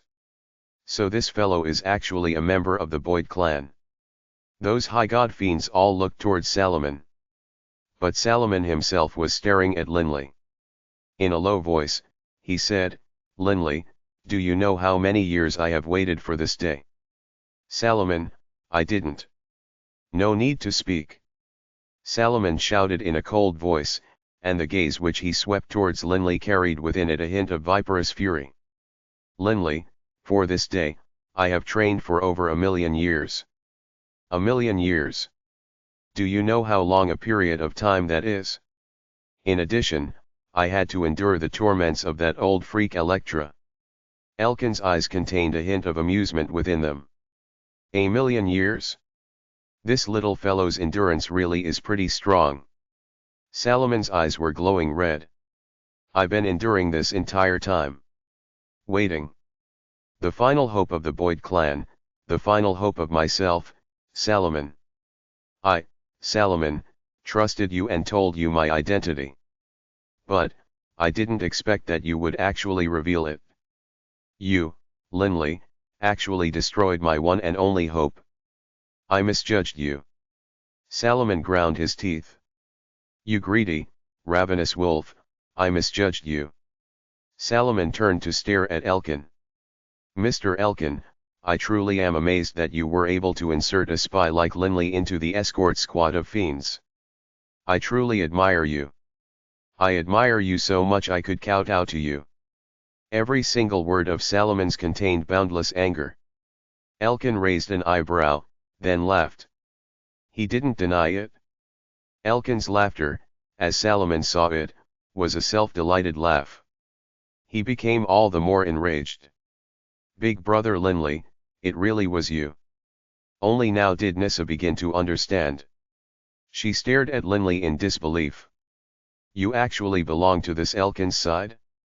It was you who revealed my big brother's status. Nissa hadn't understood how the other side had come to know of her brother's identity. But now, she understood. Linley felt misery in his heart. He spoke out, Salomon, Nissa, if I told you that it wasn't me who revealed it, would you believe it? Ninny. Bibi's handsome, delicate face was filled with rage. My boss said he didn't reveal it, and that means he definitely didn't reveal it. In addition, we don't even know this black-robed guy. I can vouch for it with my life. Ninny, can it be that you don't even trust me? But, my big brother, Nissa knew very well how hard her big brother had been striving. Once he succeeded in this venture, her big brother would rise to the heavens in a single bound. Bullshit. Salomon glanced coldly at Bibi. Ninny, can't you tell that this Bibi grew close to you, most likely as part of a pre-planned plot? Upon hearing this, Nissa's face couldn't help but turn white. After speaking, Salomon turned to look at Elkin. Mr. Elkin, I know that Linley belongs to your side, but, I hope that you will kill him.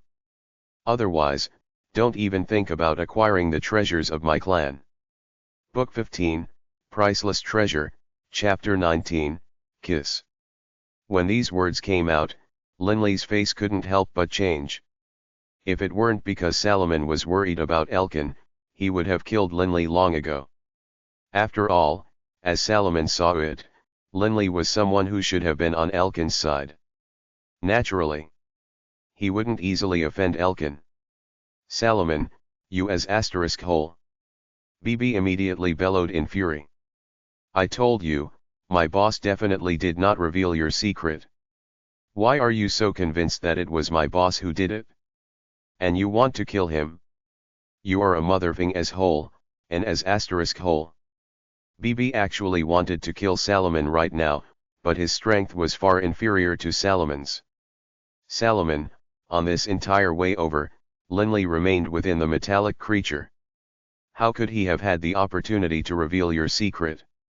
Delia was frantic as well. She was afraid of Linley being killed. Linley just stared at Salomon silently. By now, Linley knew exactly what sort of person this Salomon was. He was the type of person who would pretend to be an extremely good person and to feign kindness for the sake of his goal, in a way which others would not be able to notice at all. However, once he failed in his goals, a type of person like him would reveal his true, ferocious side. Far more terrifying and terrible than ordinary people. Die. You will die. Not just you, Linley. Also, your wife. And your brother, Bibi. All of you will die. Salomon seemed to have gone insane, as he pointed at Linley, Delia, and Bibi. Hearing that her big brother wanted to kill even Bibi, Nissa immediately grew frantic. Big brother, Bibi, Nissa said frantically. Nissa! Salomon shouted. Haven't you seen the true faces of these three yet? Bibi didn't have any good intentions when he made friends with you. Nissa couldn't help but to turn and look towards Bibi. Bibi's gaze was as ice, and he stared coldly at Salomon. Salomon, I hate being slandered by others. Not only do you slander me, you want to kill my boss and Delia. Then you, Bibi glanced at the nearby Nissa. Nissa, don't blame me for what I am going to do. Bibi, what are you going to do? Linley could sense that Bibi was behaving differently. Bibi's face was like ice. From within his hands appeared that black dagger, the dagger which Beirut had given him. This is, Elkin's eyes lit up, and he glanced at Bibi in surprise. Bibi then opened his lips wide, and a round black pearl floated out from within his lips. This pitch black pearl actually flew into the handle of the dagger, fitting itself into an opening there which it was perfectly fitted for. And then, the surface of the dagger began to be covered with a blue aura. Crackle, space trembled. Even though the dagger hadn't moved, the blue aura was powerful enough to cause space to tremble. What is this? Salomon, Nissa, and the other surviving high gods including Sperry all were shocked. They could clearly sense the threat which this dagger posed to them. Not a single one of them dared to take on that dagger head on. Linley and Delia were both puzzled as well. Even they hadn't known that Bibi had been hiding this trump card, but the terrifying aura which emanated out from the dagger after the pearl entered it could be sensed clearly. Too terrifying. That aura, most likely not even a high god can take it. Linley had believed all along that given how much Beirut cared about Bibi, he definitely would have given Bibi a trump card for preserving his life. And now, it seemed as though this was it. Bibi, don't. Nissa said hurriedly. Bibi just stared coldly at Salomon. In an icy voice, he said, Salomon, die. The dagger in his hand suddenly flew out.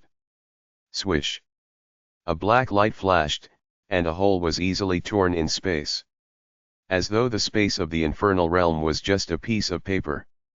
The power of this attack was simply astonishing and unheard of. Salomon's face changed as well, but the speed of that black light was simply too fast. He wasn't able to dodge. Suddenly, an enormous scarlet blood-red hand appeared, and space began to twist into a vortex. Bang! The black light and the scarlet blood-red hand collided. The black light immediately flew back into Bibi's hand. Bibi's face had turned somewhat pale, and he stared in astonishment at Elkin. Elkin was sent moving backwards by dozens of meters as well, and he stared in astonishment at the dagger in Bibi's hands. He said to himself in shock, as I thought. I didn't expect that Beirut would actually give a treasure as precious as this to him. This little fellow and Beirut definitely have an extraordinary relationship. Elkin was secretly shocked. Elkin knew exactly how terrifyingly powerful Beirut was. Immediately, his thoughts turned, and Elkin made up his mind. Since this treasure is in this little fellow's hands, I cannot kill this little fellow. Otherwise, Beirut will definitely learn of it, and once he has me on his mind, I'll be in for trouble.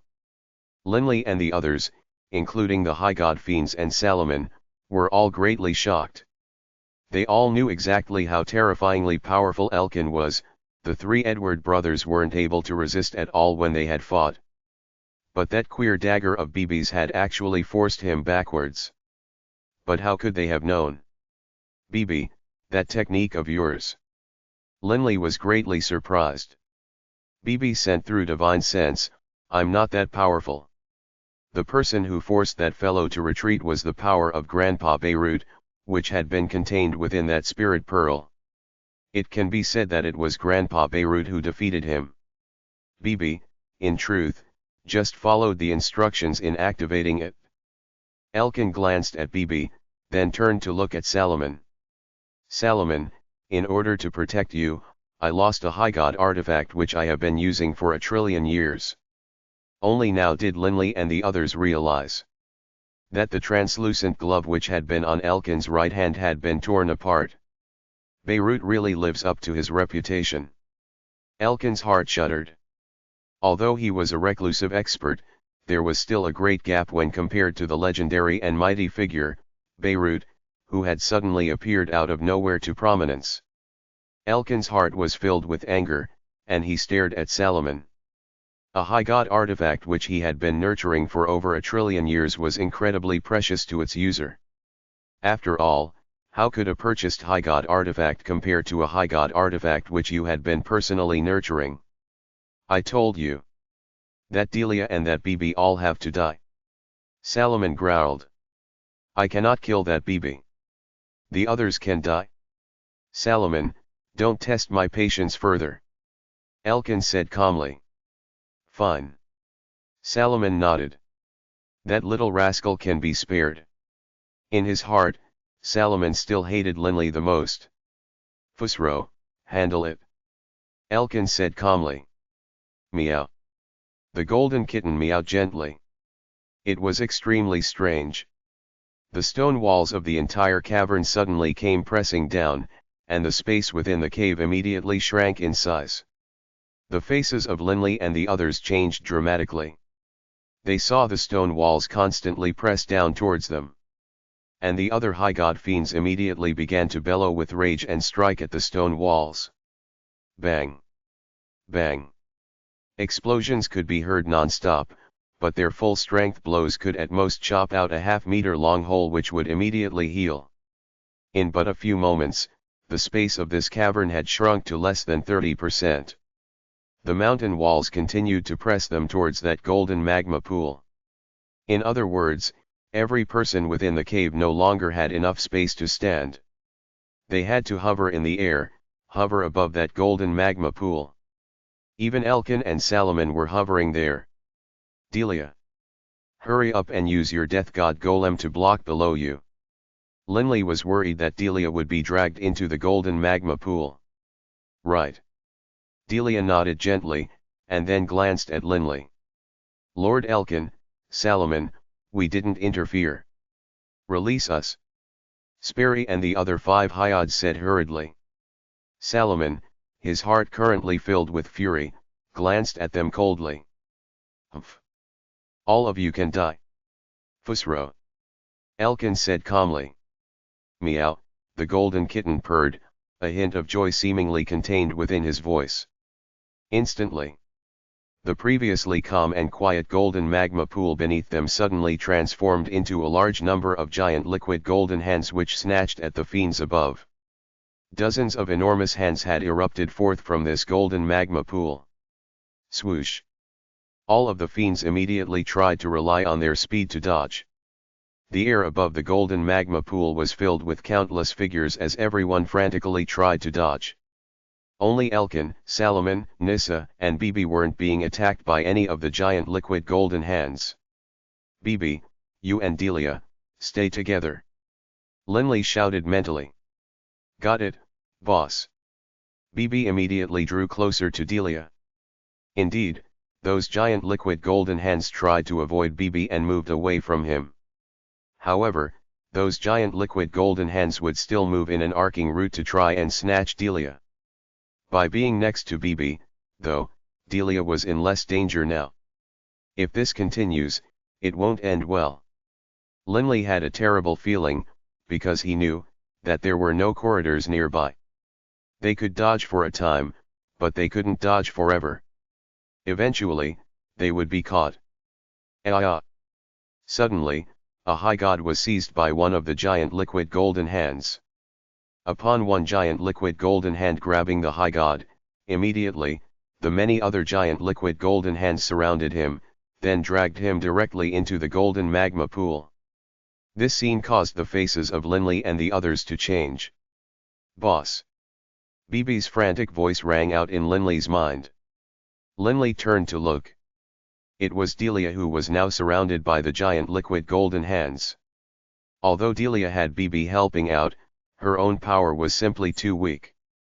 In the end, she was still caught by that giant liquid golden hand, and once she was caught, there was no way she could break free. Crackle! Delia was dragged directly into the golden magma pool.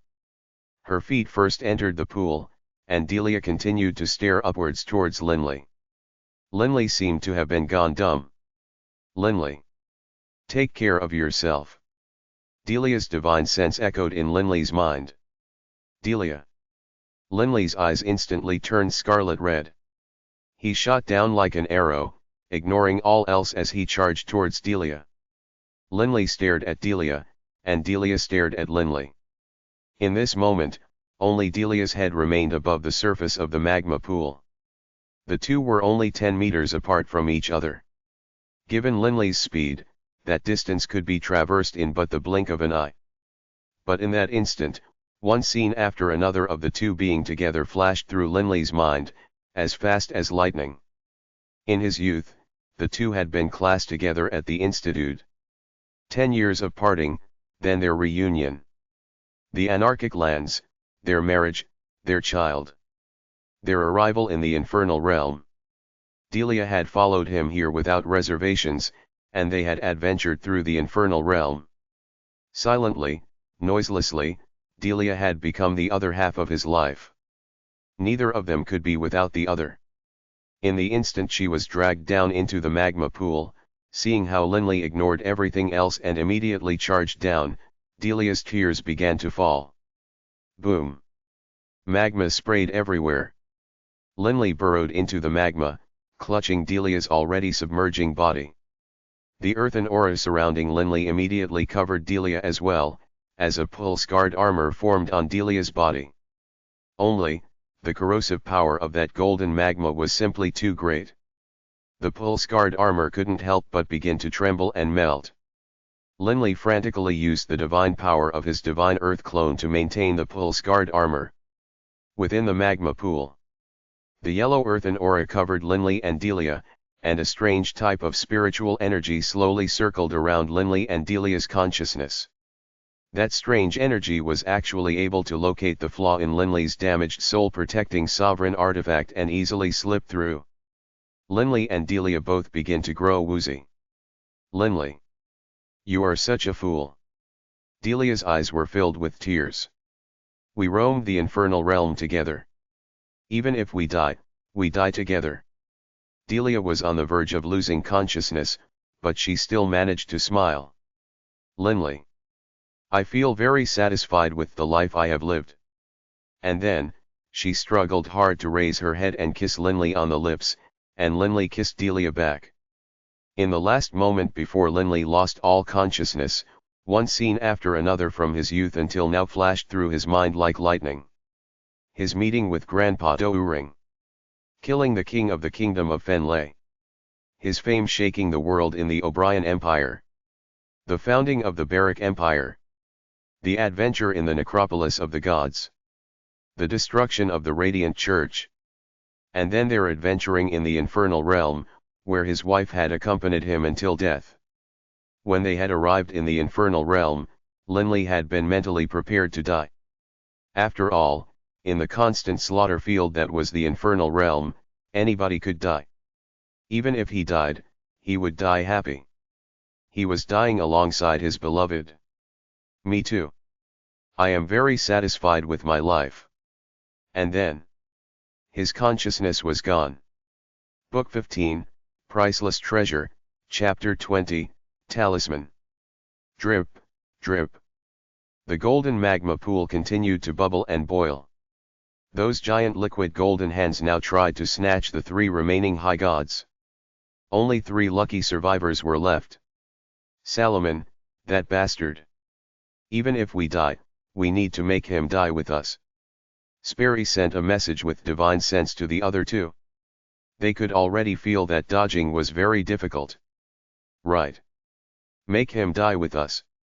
The fiends of the infernal realm were all mentally prepared for death. Only, they didn't want to die, and even if they were to die, they wouldn't let their enemies get off lightly. Swoosh. Swoosh. Swoosh. The 3 high god fiends simultaneously charged towards Salomon, but before they even drew near him, that sallow, charred yellow hand once again came slapping towards them. Bang. One of the high god fiends' skull was smashed and exploded apart. Elkin. The other 2 high god fiends were shocked. Clearly, this Elkin wouldn't permit them to kill Salomon. Kill his little sister. Sperry and the other high god fiend, knowing that death was nigh, in their fury decided that they would kill whoever they could lay their hands on. The 2 fiends just barely dodged those giant liquid golden hands, then charged straight towards Nissa, hovering there in mid-air. At this moment, BB was hovering there in mid-air, unmoving. When he saw Linley and Delia be dragged into the magma pool, he was stunned. But then, boss, isn't dead. BB's eyes were filled with surprised joy. I can still sense the boss's soul. The 2 were connected spiritually. As long as Linley was alive, Bibi would naturally be able to sense him. The golden magma pool was only so big. Given the speed of these high god fiends, Nissa was only able to move slightly before the high god fiends arrived in front of her. A blurry, indistinct blade shadow came chopping down, and Nissa's face instantly turned white. Clang! A metallic sound could be heard. Nissa felt that she was being tightly embraced, and she opened her eyes in shock. Bibi. It was Bibi who had embraced her and had taken this attack for her. Ah! Because of the counter-force from his chopping attack, that high god fiend was caught by those giant liquid golden hands. Although he frantically struggled, in the end, he was still dragged down by those giant liquid golden hands into the golden magma pool, and not a hint of life was left after that. Crackle! The many giant liquid golden hands spread out like the petals of a flower, directly swallowing the final high god fiend, Sperry, then pulling him into the golden magma pool. Bibi, are you all right? Nissa said, worried. But as soon as she spoke out, she immediately came to her senses. She realized that Linley had very possibly revealed her big brother's secret, and that this Bibi had most likely intentionally made friends with her. I'm fine. That bastard actually even used a soul attack. Bibi's face was somewhat ashen, but then he was stunned as well. He noticed Nissa's expression. Bibi let out a bitter laugh, then gently released Nissa. As Nissa left his embrace, for some reason, she felt her heart ache. Bibi rubbed his nose. I was wrong to think my love was reciprocated. Nissa, hearing this, felt a miserable feeling in her heart, but this information about the secret being revealed was like a thorn in her heart. But wait, if Bibi had truly lied to me, he wouldn't have risked his own life to save me just now. Take care of yourself, Ninny.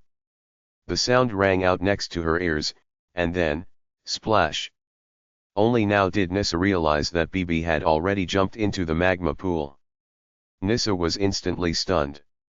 In her mind, she could still clearly see that rowdy, playful, but towards her always considerate straw hat-wearing youth. Bibi, died. Nissa felt as though her heart was being ripped apart. Nissa, what are you doing? Salomon shouted, while at the same time he flew to Nissa's side. Big brother, Bibi, Nissa's eyes were beginning to be covered with a layer of mist. Salomon shouted, what are you thinking? That Bibi did it on purpose. His body is tough, so he knew he would be able to take that blow. He did that on purpose, because it wouldn't pose any threat to him. You need to remember, Linley is our enemy. It's a good thing that he died, because otherwise. Salomon's heart was still filled with hatred. But if Bibi didn't care about me, he didn't have to save me. Nissa argued. That's exactly what he wanted you to think. Salomon said coldly.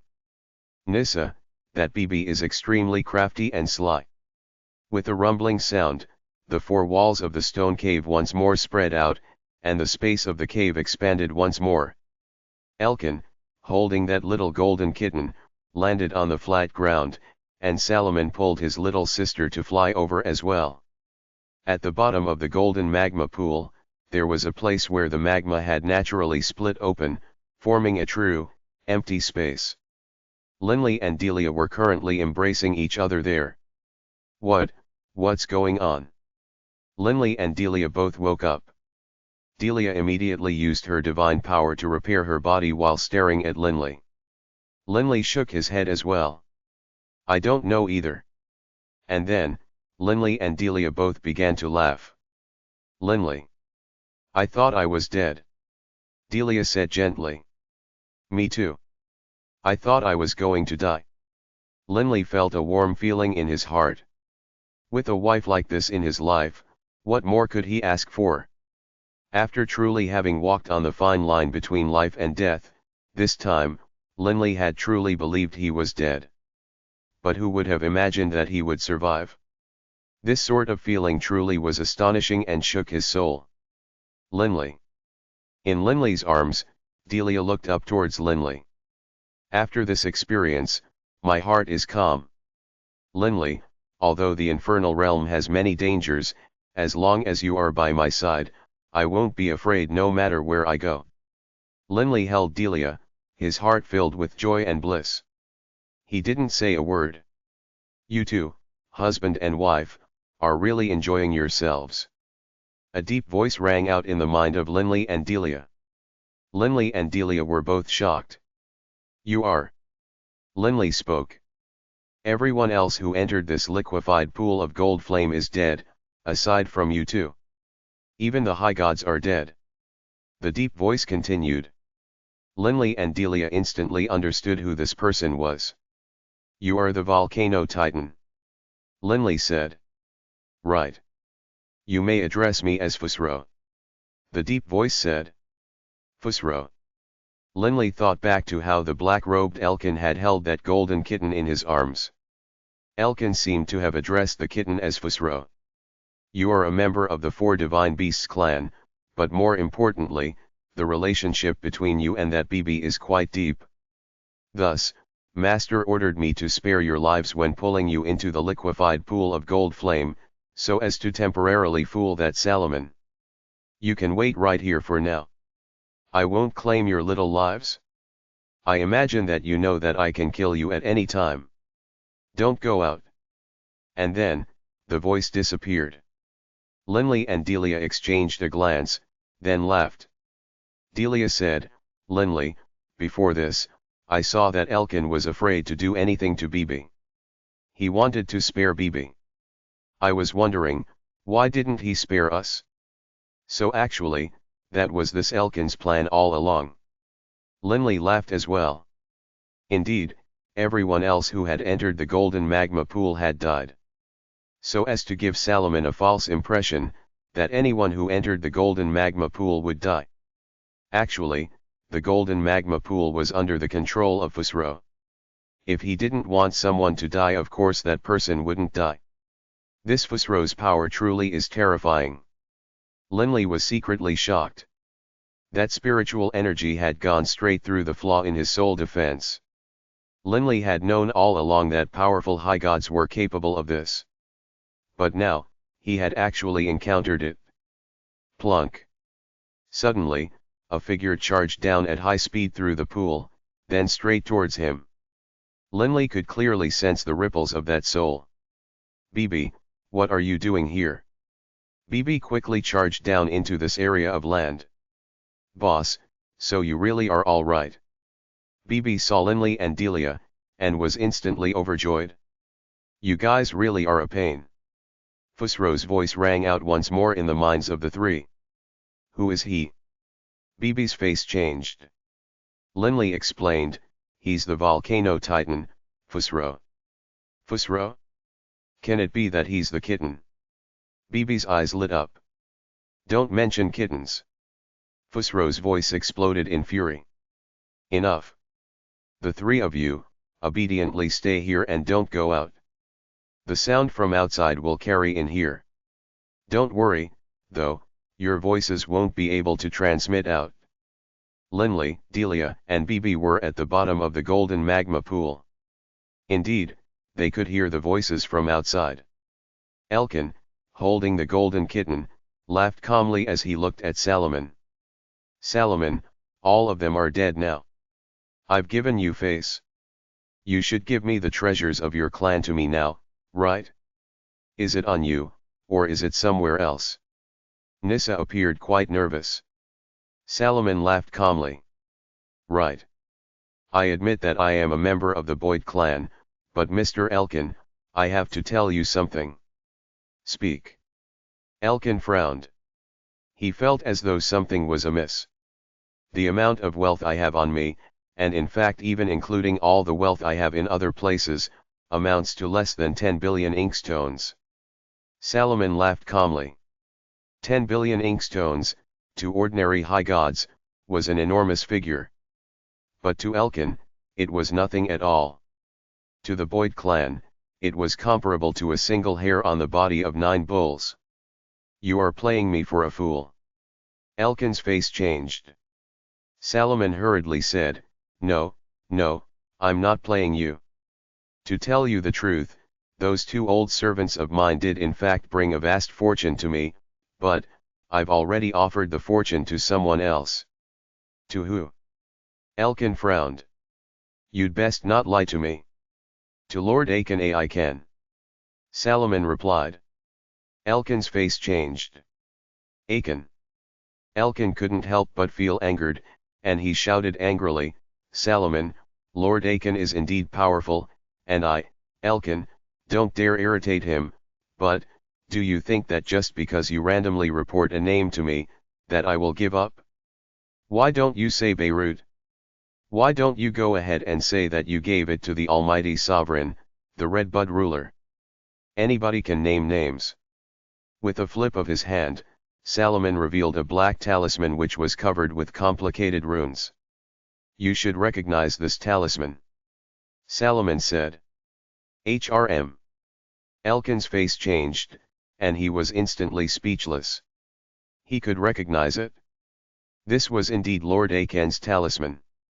Since Salomon had this talisman, then the relationship between himself and Aiken must be extraordinary, or perhaps, Aiken had ordered him to carry out something. Aiken, without question, was one of if not the most powerful figure in the Redbud continent. Some even suspected that he had reached the level of being a paragon.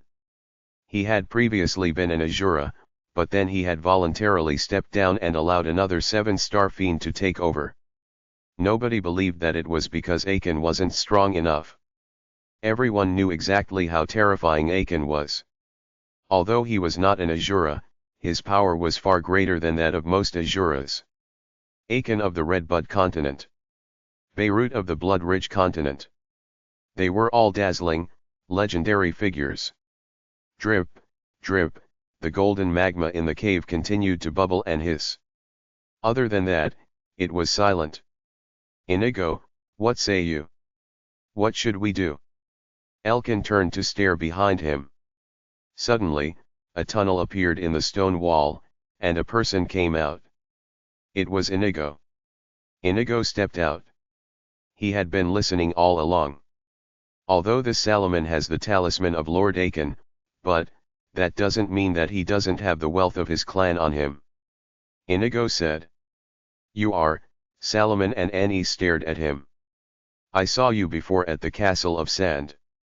Nissa called out in surprise. Inigo was slightly startled. Right. When the Castle of Sand had collapsed, Inigo and the others had indeed been seen. Inigo then smiled slightly. Right. Salomon, I am the person who was pursuing and attacking you. What of it? That time. Salomon began to understand. Right. It was I who told Lord Elkin of your identity. Inigo let out a chuckle. Humph. When you were at the Cold Calm Prefecture, you were kicked out by your Boyd clan. Although that was a minor matter, at that time, I just so happened to notice. Salomon was stunned. Pity that kid named Linley. He really was wrongly accused by you. Inigo began to laugh. Book 15, Priceless Treasure, Chapter 21, Sovereign's Might. At the bottom of that pool of golden magma, Linley and the others could clearly hear the sounds coming from up above. Linley, they finally realized that you were accused wrongly. Delia was very happy at this moment, but Bibi said fumingly, that Salomon really is an **hole. After finding out that his identity was revealed, he ignored everything else and insisted on believing that it was you, boss, who revealed it. This sort of person is absolute not worth treating as a friend. Ever since Salomon had asked Elkin to kill Linley, in the hearts of Delia and Bibi, they very much detested the Salomon. Salomon. It isn't worth getting angry over him. Linley shook his head. Only, it's a pity, Bibi. That Nissa was still a pretty good person. Ninny. Bibi was stunned. He thought back to how he had protected Nissa, but Nissa still seemed to somewhat distrust him. Suddenly, the sound of sobbing came from up above. It's Ninny. Bibi raised his head, but all he could see from up above was the boiling golden magma. The golden magma caused the temperature of the entire cave to be extremely high. Even the air in the cavern was twisted and distorted. Linley was wrongfully accused. Salomon stood there, silent for a moment. But the grief which Nissa had been suppressing for quite some time now exploded out. She actually ran straight towards that golden magma pool. Salomon was terrified, and he hurriedly grabbed Nissa by her hand. "Nissa, what are you doing? Are you trying to die?" This was liquefied gold flame. Perhaps powerful high gods could withstand it, but generally speaking, gods who entered it would die. "It was my fault. It was all my fault. I should have trusted Bibi. I should have trusted him." Nissa was sobbing. Her heart was filled with boundless regret. Before this, when Bibi had charged into the golden magma pool, Nissa had felt agony in her heart as well. But in her heart, at that time, there was another voice as well, the voice that said that Bibi had intentionally made friends with her, that he had been deceiving her.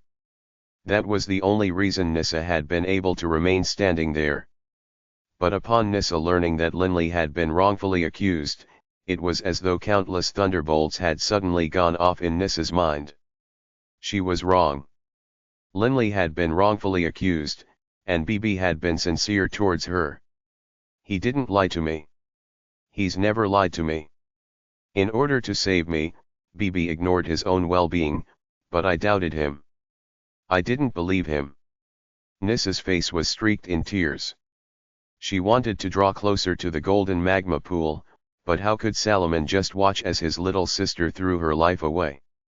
He firmly grabbed her by the arm and said frantically, "Nissa, Bibi is already dead. He's already dead. Regret is useless. Dead." Nissa was stunned, and then she collapsed, limp, next to the magma pool. "Ninny, why are you so beautiful?" "I'm beautiful so you'll fall in love with me." The teasing, flirtatious words the two had exchanged in past years seemed to echo in her ears. Nissa flipped her hand, and a straw hat appeared within it. It was Bibi who had given it to her. "Ninny, I brought this straw hat with me from my homeland, the Yulan continent. You won't be able to buy another one like it in the infernal realm. Take good care of it. I think that in the future, when the two of us have children, I'll give our kid a straw hat as well. All three of us will wear straw hats, haha." The bygone words of Bibi lingered by her ears. Nissa looked at the straw hat in her hands, and her heart trembled. In an instant, countless spears of regret gnawed away at her soul like locusts. Suddenly, Nissa began to cry. Soundless cry. Salomon, when he saw this, felt a strange feeling well up in his heart, regret. Seeing his little sister like this, Salomon felt regret as well. After all, his little sister was the only family he had. He could be calculating and vicious towards others, but he had always cared about his little sister. "Nissa," Salomon knelt down, stretching out with his arm to embrace Nissa by the shoulders, wanting to comfort her. "Don't be sad. Bibi's already dead. It's too late. It was your big brother's fault. I'm sorry." Dead. Nissa looked at the bubbling golden magma. She suddenly remembered how Bibi had been struck by the blade of a high god and had been unharmed. It seemed as though Nissa had suddenly thought of something, as she immediately turned to look towards Elkin. "Mr. Elkin, Bibi's defensive power is so formidable, he definitely should be able to resist this liquefied gold flame. He's at the bottom of the lake, alive, right? Tell me that Bibi isn't dead, Mr. Elkin." Nissa's tear-stained face stared towards Elkin. Nissa's heart was filled with regret. She wanted Bibi to be alive, to appear in front of her. But Elkin only shook his head. He calmly said, "Miss Nissa, I'll tell you right now that the person named Bibi is dead. Those high gods, that Linley and his wife, all of them who fell in are dead. Nissa, if Bibi were still alive, wouldn't he come out?" Salomon urged. Nissa lowered her head to look at the straw hat in her hands, unable to refrain from feeling agony in her heart. At the bottom of the golden magma pool, Nini. Bibi was crying as well. Hearing Nissa's sobs and words, he cried. Bibi, ignoring all else, suddenly charged towards the outside. Bang! A powerful force appeared above Bibi's head, and Bibi smashed against it, then was knocked backwards. Are you looking for death? The deep voice rang out in the mind of Linley and the other two once more. I warned you that for now, you are not permitted to emerge from within this liquefied gold flame pool. This is your final warning. If this happens again, all three of you will die. Bibi was completely stunned. He looked back towards Linley and Delia. Boss, sorry. Bibi said quietly. Bibi understood that right now, their lives were completely under the control of Fusro. Acting in such a way would be thrusting Linley and Delia into grave risk. Linley patted Bibi on the shoulders, but didn't know what to say. Bibi. Delia consoled. Don't worry too much. Afterwards, when you go out, you'll be able to meet with Nissa. You can endure for a while. Right. Bibi nodded slightly. Linley, seeing how Bibi was acting, sighed to himself. Nissa is a fine girl. But her big brother Salomon is, even if we went outside and met with him, the rift between us will still persist. After all, Salomon had actually shouted arrogantly for Linley to be killed. Right. They are discussing the fortune of the Boyd clan once more. Linley raised his head. More voices were once more coming down from up above. The cavern was extremely hot, but the people in the cavern were talking animatedly there. Inigo looked at Salomon. In a cold voice, he said, Lord Elkin, this Salomon does have the talisman of Lord Aiken, but that only means, that Salomon and Lord Aiken have some sort of a relationship. It doesn't necessarily mean that he gave the fortune of his clan to Lord Aiken. Salomon's face was sinister. Inigo chuckled. What's more, Lord Elkin, do you actually believe that Salomon would be able to bear with parting with such a fortune and give it to someone else? No, I don't believe it. Elkin laughed calmly as he looked towards Salomon. Salomon grew tense anew. Was he really going to be forced to reveal his final card? Salomon said in a resolute, clear voice. I've already made it clear.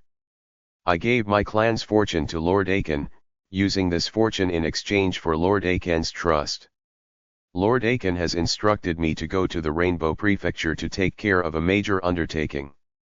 If you truly kill me, then once Lord Aiken finds out, then, humph. Elkin let out a disdainful sneer. Inigo snickered as well. Salomon, Lord Aiken is powerful, but he isn't so powerful as to be able to see the future. If we were to kill you and destroy your corpse and all evidence, how would Lord Aiken know that it was we who killed you? Salomon laughed calmly. Right, right.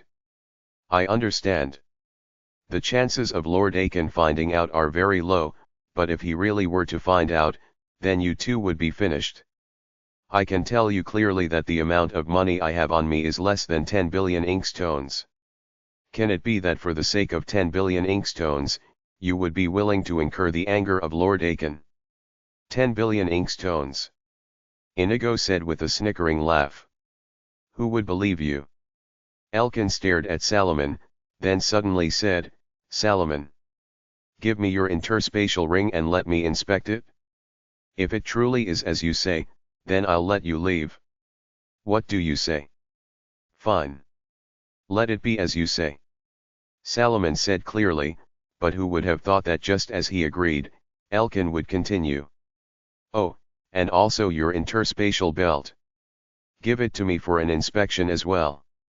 I almost overlooked it. I didn't expect that your belt is also a storage device.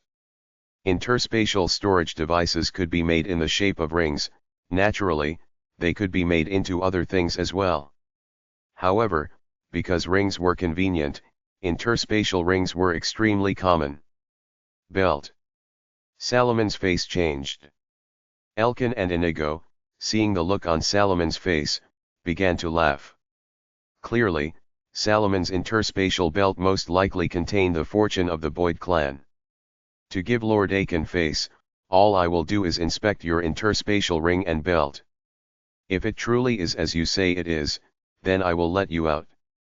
Elkin smiled as he looked at Salomon. I think that my attitude is already very good. Given Elkin's level of power, how could he not have noticed that Salomon's belt was special? What, are you afraid to take it out to show us? Inigo snickered. By Salomon's side, Nissa was beginning to worry for her big brother as well.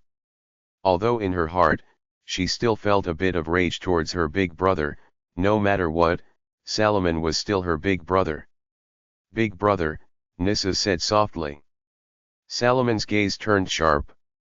Looking at the cat holding Elkin and Inigo, he said, Mr. Elkin, I truly don't want to be enemies with you, but you continue to force me. Fine, then. I will show you the fortune of my Boyd clan. Elkin and Inigo's eyes lit up. Indeed, he is carrying it on him.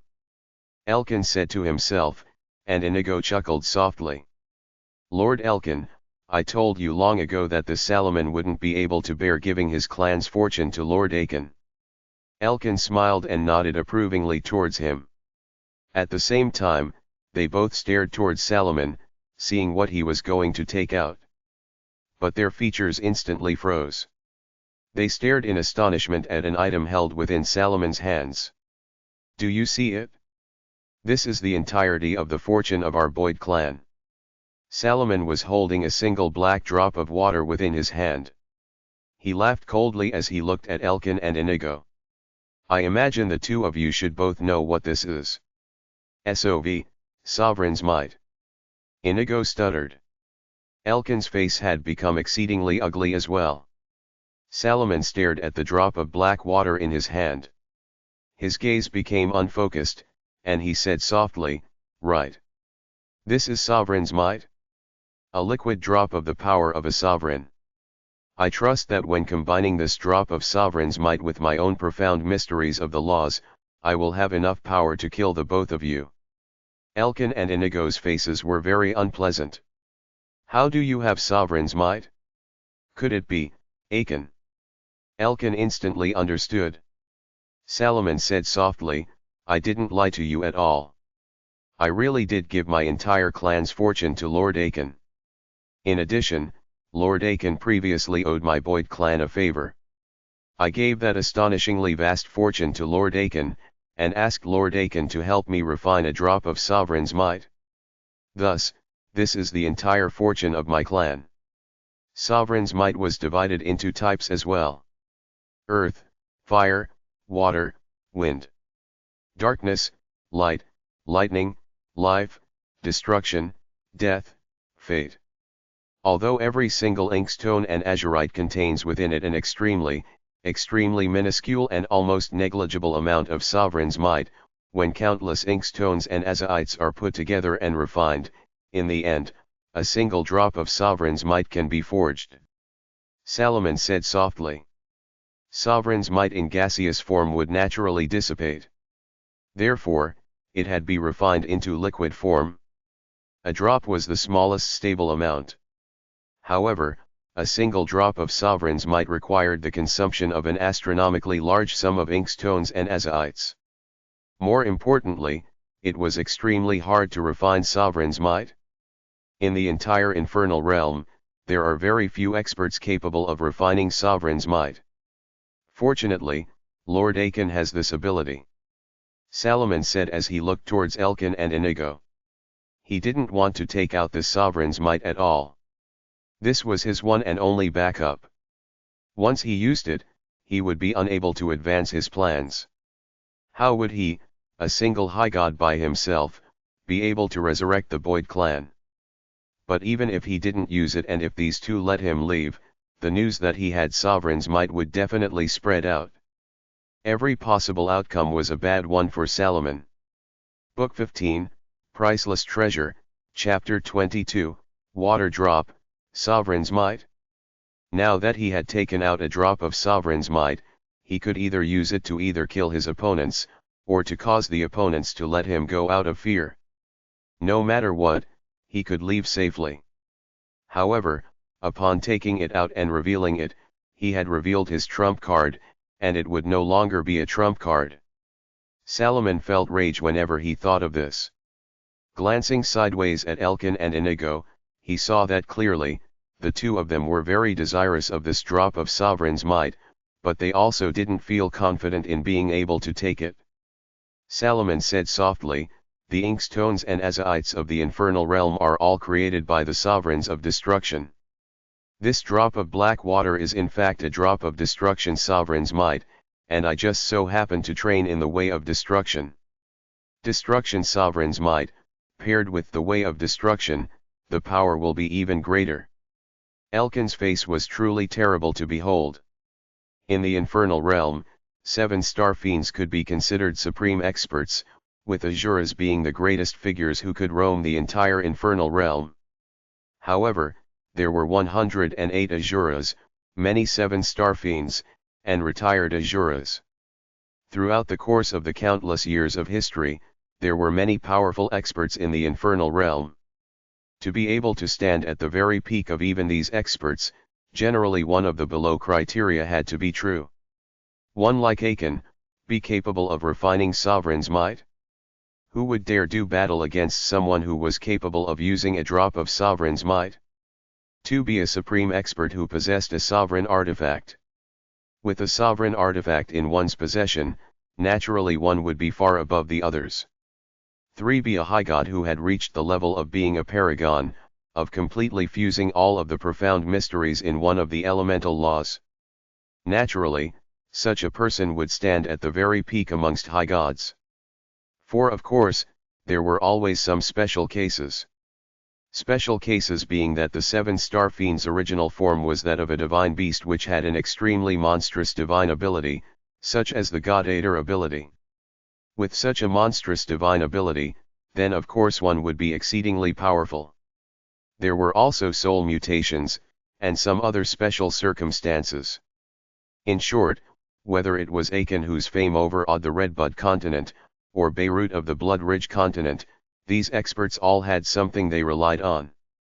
But Elkin, in turn, could only be considered a rather talented 7 star fiend. He didn't have Sovereign's might, nor a sovereign artifact, nor had he reached the level of paragon. Naturally, it would be very hard for him to face Salomon. Using Sovereign's might to attack, compared to using high god divine power to attack, was as different as the heavens and the earth. Even if the understanding of the profound mysteries of the laws were exactly the same, the difference in base power was simply too great. It was comparable to an infant who was an expert in swordplay fighting with a giant who had boundless strength. How could the infant win, even if the giant didn't understand swordplay? Same logic. Salomon, in terms of understanding the profound mysteries of the laws, might only have 10% the level of attainment his opponent had, but the power of Sovereign's might was simply too great when compared to that of a high god's. What, you want to try and acquire this drop of Sovereign's might? Salomon chuckled. Mr. Elkin. Inigo turned to look at Elkin.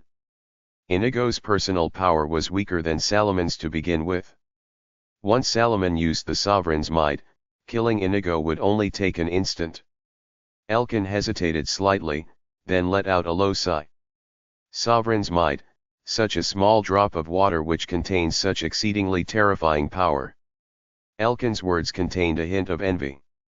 He dreamed of himself possessing a drop of Sovereign's might. Although it was a one-use item, even if he didn't use it, he could use it to threaten others. At a critical moment, he might be able to use it to save his own life. Linley stood there at the bottom of the golden magma pool as though thinking about something. What is the boss thinking about? Bibi and Delia both noticed that Linley seemed to be a bit strange. There's no need for the boss to act like this just because he heard the conversation up above about Sovereign's might, right? Although I have to say, this Sovereign's might truly does make one envious. Delia said softly, envious. Didn't you hear what Salomon said? Refining sovereign's might is extremely difficult, and only an extremely few people in the entire infernal realm are capable of refining sovereign's might. In addition, the amount of inkstones and azaites which would be consumed is absolutely astonishing. The entire fortune of the Boyd clan was only enough to forge a single drop. Linley's spiritual energy was completely focused on entering the Coiling Dragon Ring. Within the Coiling Dragon Ring, there were 2 drops of blue water remaining. Water drops? Water drops? Sovereign's might. Linley felt rather numb. No matter how stupid he might be, he would still immediately connect the dots. I'm an utter idiot. A single drop of blue water that is able to make my body transform and become so powerful that I can take on a high god artifact attack head on, such a monstrous water drop, aside from sovereign's might, what else could it be? It had raised his body's power so much that the amount of energy it had consumed was surely enormous as well. A single water drop that was able to provide so much power? Only the legendary sovereign's might was capable of such a thing. Arg, I'm too foolish. When I received the Coiling Dragon Ring, this damaged soul-protecting sovereign artifact, it is a sovereign's artifact. Clearly, in the past, the master of this Coiling Dragon Ring was a sovereign. Since the master was a sovereign, this water drop is naturally sovereign's might. Everything made sense. Aside from a sovereign, who else would leave behind 3 drops of sovereign's might in the Coiling Dragon Ring upon death? After all, if it was a high god, the high god would most likely have used up the sovereign's might during the battle. Only to someone as mighty as a sovereign would these drops of sovereign's might not mean that much.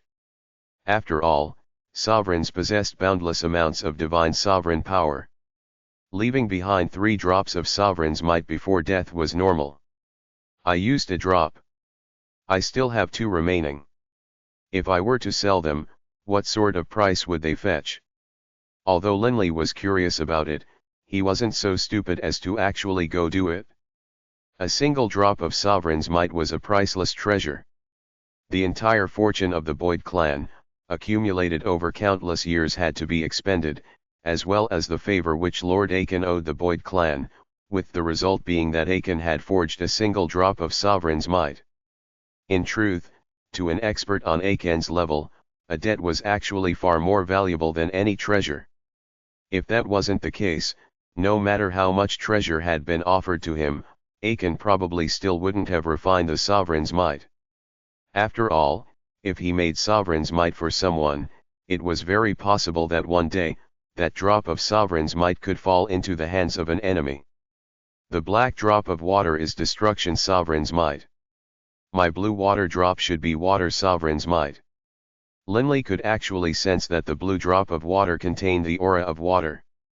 In the past, Linley had been curious, what sort of thing was this, that was capable of making his body so incredibly powerful?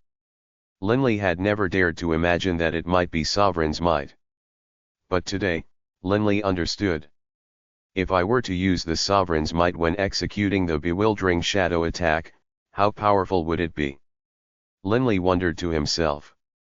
The strength of an attack was usually dependent on 3 factors: the divine artifact, the energy level, and the profound mysteries. Actually, if any one of the 3 factors were freakishly strong, the attack would be very powerful. For example, if the understanding of the profound mysteries was at the paragon level, then one would be nearly invincible. If the energy level was at the sovereign's might level, then naturally it would also be terrifying. If the divine artifact was a sovereign artifact, then one would also be able to dominate the infernal realm. But of course, if one was strong in one aspect, one couldn't be too weak in the other 2 aspects either. Linley's divine artifact was a high god artifact, blood violet. His energy source would be sovereign's might. As for profound mysteries, he had fused 2 different ones. With the 3 combined, he might not yet be able to be much of a threat to a paragon-level high god, but he should have some confidence in dealing with the likes of Elkin. However, it would be at the cost of expending a drop of sovereign's might. Unless the situation is absolutely critical, I cannot use it. When used at a critical moment, this is a treasure that can save lives and alter fate. After having encountered so many life and death struggles, Linley naturally understood the importance of the sovereign's might. Sovereign's might couldn't be used wantonly, rather, it had to be used to preserve one's life at a critical moment. Linley returned to normal, and as he did, he discovered that Bibi and Delia were staring at him. "What are you looking at?" Linley laughed. Actually, Linley was currently in a fine mood. Anyone in this dangerous infernal realm who suddenly acquired a monstrously powerful item such as the sovereign's might would be in an excellent mood. This was a true trump card. "Boss, you were standing there without moving and grinning. Did something good happen?" Bibi asked. I grinned. Linley's laughter became all the more brilliant. When something happened to someone, of course one would be delighted. Elkin has given up. Linley suddenly raised his head, and Bibi and Delia heard the words from up above as well. From within the cave, although Elkin was rather unwilling, in the end he still nodded. "Salomon, don't worry. I, Elkin, am not so greedy as to try and seize your sovereign's might. I trust you can't bear to use it either." Of course he couldn't. If he used it, it would be gone. This was something he had exchanged his entire clan's fortune for. "If you force me, then I will have no choice," Salomon said. "Fusro, open the tunnel of this volcano range. Let them out," Elkin immediately ordered. The little golden kitten in his arms let out a gentle call. Meow. Immediately, a massive valley appeared in the middle of the entire volcano range, connected to this cavern. Salomon raised his head and looked up at the already darkening skies. Clearly, it was almost nightfall. Salomon, in his heart, let out a sigh of relief. Fortunately, Elkin didn't force me to use the sovereign's might. "Nissa, let's go." Salomon turned his head to look at Nissa. Nissa turned to look at that golden pool of magma. That golden pool of magma was still bubbling and boiling, emitting that astonishing heat. Nissa couldn't help but once more begin to cry. "Stop looking," Salomon said softly. "Bibi," Nissa raised her head to look at the straw hat in her hands, then lowered her head. "Let's go, big brother."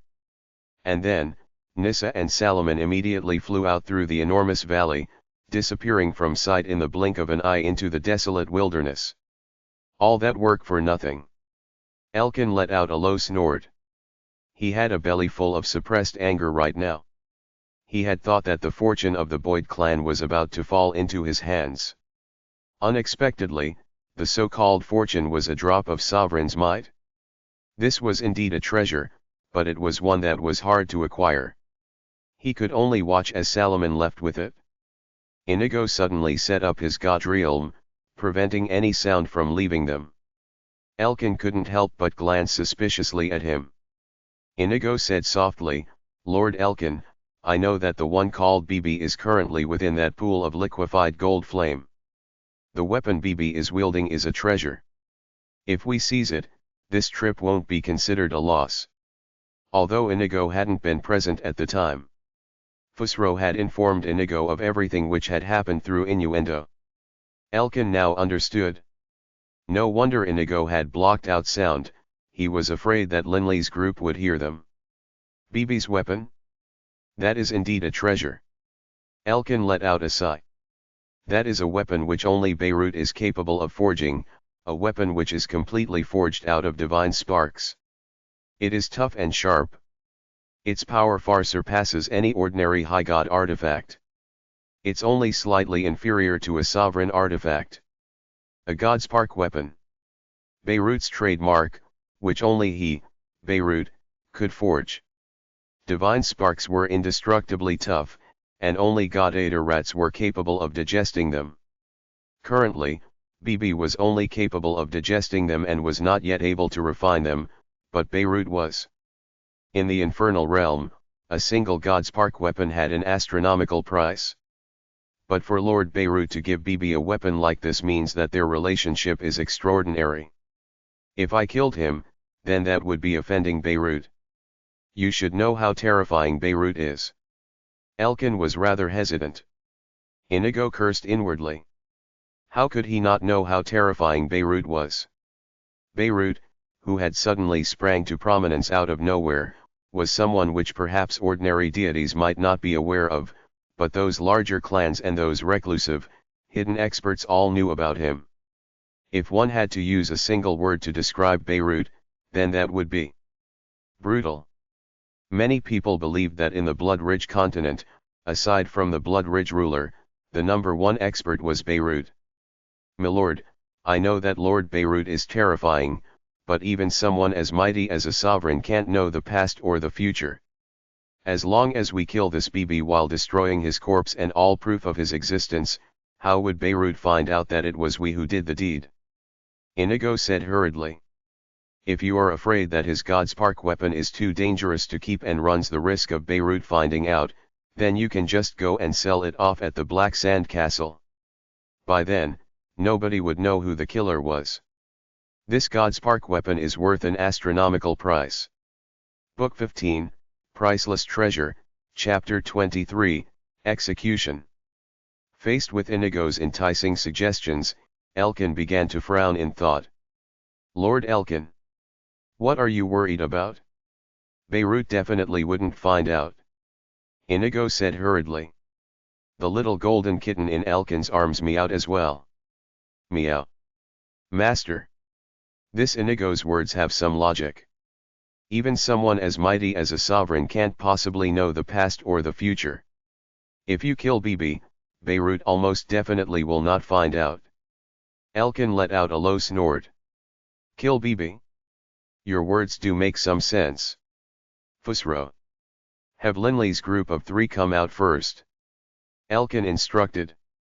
The little golden kitten's eyes lit up as it immediately let out a delicate little cry. Meow. Immediately, the boiling, bubbling golden magma split apart into a tunnel, revealing at the bottom of the pool, Linley, Delia, and Bibi. Their eyes were filled with surprise. "Boss, I wonder what they were discussing just now," Bibi sent mentally. Linley was feeling concerned as well. While they were at the bottom of the lake, they were able to listen to the conversation going on above them. Before this, they heard Elkin let Salomon and Nissa leave. Bibi was growing rather frantic at that time, but Bibi was unable to leave. He could only wait helplessly at the bottom of the pool. But afterwards, there was no longer any sound at all from above. Linley immediately was certain Inigo and Elkin are up above there. They definitely wouldn't just be standing there like fools, I wager. They blocked off the sound so we won't be able to eavesdrop on them. Perhaps they are discussing something that has to do with us. Discussing something that has to do with us. Can it be that they are discussing whether or not to kill us? Delia said. Aside from this, Delia couldn't think of anything else. Delia and Bibi both felt rather worried. After all, their lives were in the hands of others right now. Although the opponent temporarily hadn't killed them, that didn't mean that they were truly going to be released. Compared to Delia and Bibi, Linley actually felt a hint of confidence. Confidence that came from those 2 drops of Sovereign's might. If we really are in life-threatening danger, even though I can't bear to waste it, I'll use one of the drops of Sovereign's might. Linley said quietly to himself. He had already made his preparations. As the golden magma split open, Linley spoke out. Let's go out. Immediately, Linley's group of 3 flew out from the pool of golden magma and landed on the flat floor of the cave. At this time, Linley's group discovered a massive valley that had appeared at the side of the cave, one which led to the outside world. This valley was the one through which Salomon and Nissa had left through. Linley's group didn't flee. If the opponents wanted to kill them, their speed would be far insufficient for fleeing. Mr. Elkin, thank you for showing mercy to the 3 of us. Linley bowed slightly and said courteously. Elkin was slightly startled, and then he laughed inwardly. This young fellow named Linley is rather sly. The first thing he did was to thank me. If I was someone who cared about face, it would be rather difficult for me to kill him after that. Wait, I didn't want to kill him anyhow. Elkin couldn't help but turn to glance at Inigo. Kill BB. Steal the God's Park weapon? Only if my brain was seized by a fever would I do such a thing. Elkin chuckled in his heart. Indeed. If he killed BB, Beirut might not know who the murderer was. But, if Beirut was truly enraged and began to investigate and used all of his influence, in the end, it might not be impossible for him to discover who the killer was. At which point in time, he, Elkin, would definitely lose his life. A God's Park weapon, even if I truly were to seize, I wouldn't dare use it myself. If I used it, wouldn't that be as good as admitting that I was the killer? Even if I sold it, I would at most be able to earn some money. A God's Park weapon isn't as valuable as Sovereign's might. It would be a bad bargain for me to lose my life in exchange for making a little bit of money. Elkin's calculations were quite clear. When he wanted to kill Salomon, he wasn't afraid. After all, Salomon himself had to spend the entire fortune of the Boyd clan and also a favor in order to have Achan help out. This meant that Achan didn't actually care too much about Salomon. If Achan had bequeathed Salomon a drop of Sovereign's might without asking for anything in exchange, that would mean that Achan valued him highly. Killing Salomon doesn't matter, but killing BB, although the chances are low, if I actually were to be discovered, I would definitely die. Eklund didn't wish to anger Beirut. Lord Elkin. Inigo warned. And the little golden kitten in Elkin's arms wagged its tail gently. Linley was still very much on guard. Right now, he had already drawn the drop of Sovereign's might into his body. I hope you won't force me to waste this drop of Sovereign's might, Linley murmured to himself. Elkin might have some valuable treasures, but how could those treasures compare with Sovereign's might? Even the entire fortune of the Boyd clan was most likely less than a drop of Sovereign's might. Elkin glanced coldly at Inigo, then turned to Linley's group and laughed. Linley and BB, right. Elkin's pale face had a rare smile atop it. My apologies for getting you involved in this. The three of you can leave now. Inigo was flabbergasted. The little golden kitten in Elkin's arms raised its head to look up at its master as well. Lord Elkin. Inigo said hurriedly. HRM. Do you have an objection? Elkin looked towards him. Inigo had to force out a smile and say, no objection. In his heart, he was angrily cursing. On this trip, I lost over a fortune of over 10 billion inkstones and many subordinates, but I didn't get anything in exchange. These bastards. They all deserve to die. They all deserve to die. Inigo wanted to vent his anger upon Linley's group, but unfortunately, in front of Elkin, he didn't dare act. Linley, Delia, and BB were overjoyed. Then we truly must thank you, Mr. Elkin. Linley said hurriedly. No need to thank me. Be careful on your journey. Elkin's smile was very sincere, as he very much wanted to demonstrate his friendliness. This was the way some people simply were. If they didn't want to offend you, they would go out of their way to be friendly to you. But once they decided to kill you for your treasures, they wouldn't show any mercy. Linley, Delia, and BB exchanged glances. Let's go. Linley laughed. He didn't have to waste a drop of Sovereign's might. Naturally, Linley was very happy. Just as Linley, Delia, and BB were flying out, suddenly, swish. A black shadow of a sword scraped past Linley.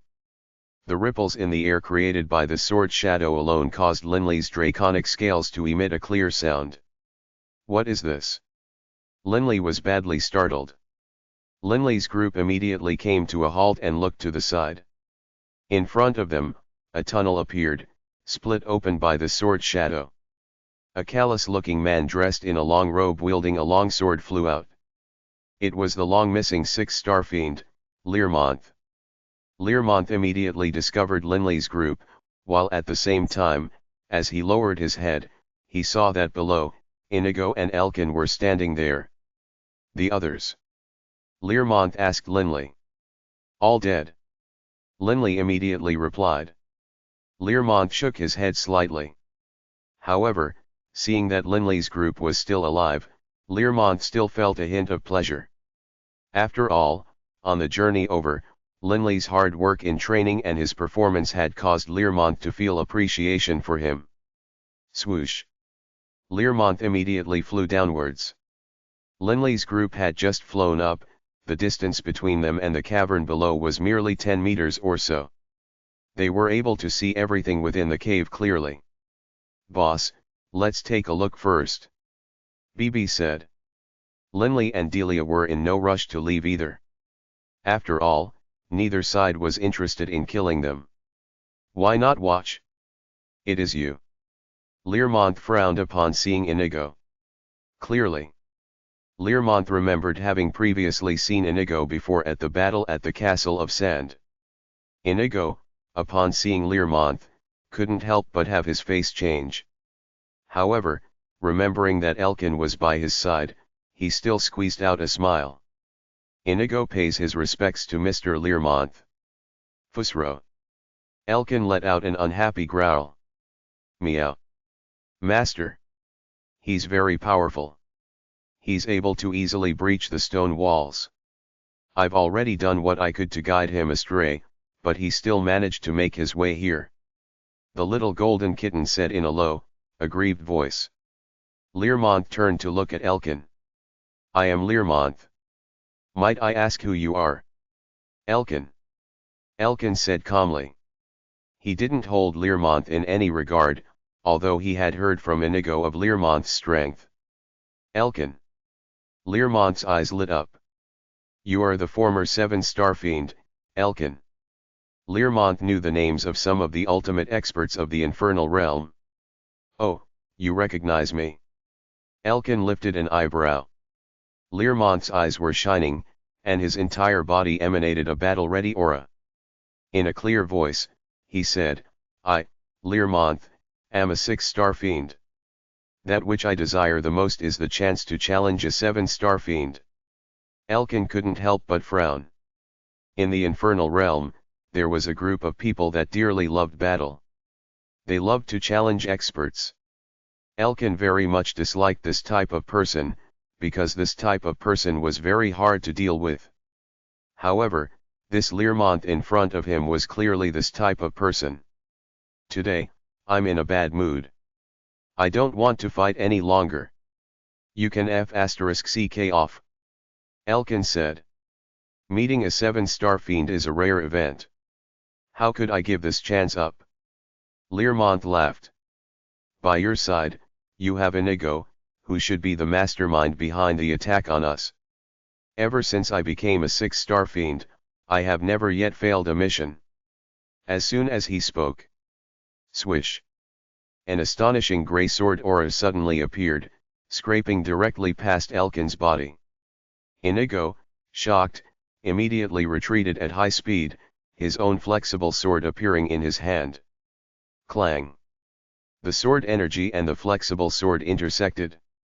Inigo's face instantly turned ashen, and then he slumped powerlessly to the floor, before completely collapsing. He was already dead. Inigo's eyes were filled with awe and a hint of unwillingness. Once again, that sword technique. Linley, secretly watching from above, felt his heart tremble. In the past, Learmonth easily killed more than 10 high gods with this. Even this Inigo is unable to withstand this sword. It is too terrifying. Although Linley had seen this sword attack more than once, he still felt awed and shocked. Within the tunnel. You destroyed both of his souls with a single sword attack. Elkin was slightly startled. Learmonth smiled as he wielded his long sword. Elkin, I, Learmonth, a 6-star fiend, today formally challenge you. Regardless of who lives or who dies. Learmonth's dream was to challenge an Azura, but he knew that his current level of power was not yet at that stage. Elkin let out a cold snort. Your edict of destruction has indeed reached an impressive level. But do you think that just by relying on that, you can defeat me? Elkin was smoldering. He had sacrificed so much, but he had to watch as Salaman left. Not just that. The worst part of it was, he, Elkin, in order to block BB's ultimate attack, had lost his High God artifact. A High God artifact which was suited to him had to be nurtured for many years. A divine artifact such as that had been destroyed, and now, someone came to challenge him. How could Elkin not be furious? Can it be you, Elkin, have lost your spine? Learmonth raised his head slightly. Humph! Elkin, who had a belly full of fire already, finally lost his temper. With a flip of his hand, a long black whip appeared. An expert generally wouldn't have only a single offensive divine artifact. For example, Linley himself had Blood Violet as well as his adamantine heavy sword. This Elkin naturally had other High God artifacts which he often used. Since you insist on dying, then I will send you to your death. The rage smoldering within Elkin's breast was finally let loose. Ha ha. Seeing this, Learmonth began to laugh loudly with excitement. Elkin, this place is too small. How about we go find another place to battle? Fine. Elkin sneered in response. Immediately, Learmonth and Elkin flew out into the shattered gorge, flying straight past Linley and the other two, immediately appearing in the horizon. One was a 6-star fiend. The other, a 7-star fiend. Today, a true battle was about to occur. From below, Linley and the other two watched intently, especially Linley, whose eyes were gleaming. A battle between experts. How could he miss it? Book 15, Priceless Treasure, Chapter 24, Insight. In the dark night sky, the violet moon's hazy light was like a light layer of gauze covering the earth. In the air above the volcano range, Elkin and Learmonth were wielding their weapons, facing each other. Below them, Linley's group and the little golden kitten raised their heads to watch. Linley, who will win? Delia said softly. Linley's head was raised as he looked at the two in mid-air. Hard to say. I keep on having this feeling that Elkin seems to be slightly stronger. However, no matter what, Learmonth's attack is truly astonishing. Linley wasn't blinking at all, for fear of missing any of it. The little golden kitten, Fusro, just hovered there in mid-air, gently swaying its tail while raising its little head to watch. I, Learmonth, in countless years, have challenged a total of 18 6-star fiends. In each battle, I was victorious. This will be my first time challenging a 7-star fiend. Learmonth hovered in mid-air and said in a clear voice. Normally, Learmonth was very emotionless and seemed to care about nothing. But at this moment, Learmonth's eyes flashed like lightning, and he was filled with battle intent. Elkin's battle intent had been aroused as well. Humph. Those that you defeated were nothing more than 6-star fiends. Today, I will let you know the difference between a 6-star fiend and a 7-star fiend. Elkin's long black robes fluttered, and the long black whip in his hand gently swayed like an agile viper.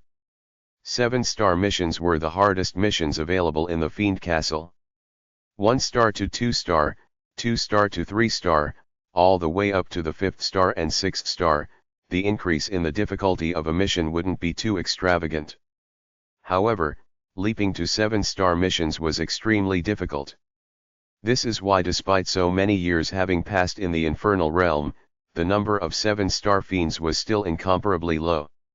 Learmonth, despite having defeated 18 6-star fiends, wasn't certain in being able to defeat Elkin. But it was precisely because he wasn't certain that this was all the more challenging and arousing. Ha ha, Learmonth began to laugh loudly. Crackle, a terrifying grey sword energy emanated out from Learmonth's body. In the blink of an eye, an enormous illusory sword that was over 100 meters high appeared, while Learmonth himself was at the nucleus of this enormous illusory sword. The fierce sword energy had already caused space to tremble. You truly have trained the edicts of destruction to an extremely high level. Elkin let out a calm sigh in praise, but his face didn't have a hint of concern on it at all. Rumble, the area within 100 meters of Elkin instantly turned pitch black, without a hint of light. At the same time, the entire area began to twist and distort. Even the light of the moon was completely sucked in within this area of 100 meters of darkness around Elkin. Only Elkin himself was visible. Feel free to use whatever techniques you feel proud of. Otherwise, you won't have the chance to do so after you die. Elkin said calmly. Learmonth let out a chuckle. Then, first receive my 13 swords. Instantly, he unleashed the sword. The sword shadow flickered, and suddenly, an awe-inspiring 13 black sword shadows appeared, striking out through the air like 13 viperous dragons. Multiple scars in space appeared as the 13 sword shadows slashed out in different arcs, but came striking down at Elkin at the same time. The 13 sword shadows were incredibly fierce, like giant man-eating beasts, trying to chop Elkin into mincemeat. Elkin, faced with these 13 extremely fierce sword shadows, only let out a calm snort while at the same time lightly waving the long black whip in his hands. This seeming thin long black whip began to dance, and it seemed as though it had transformed into an enormous black python.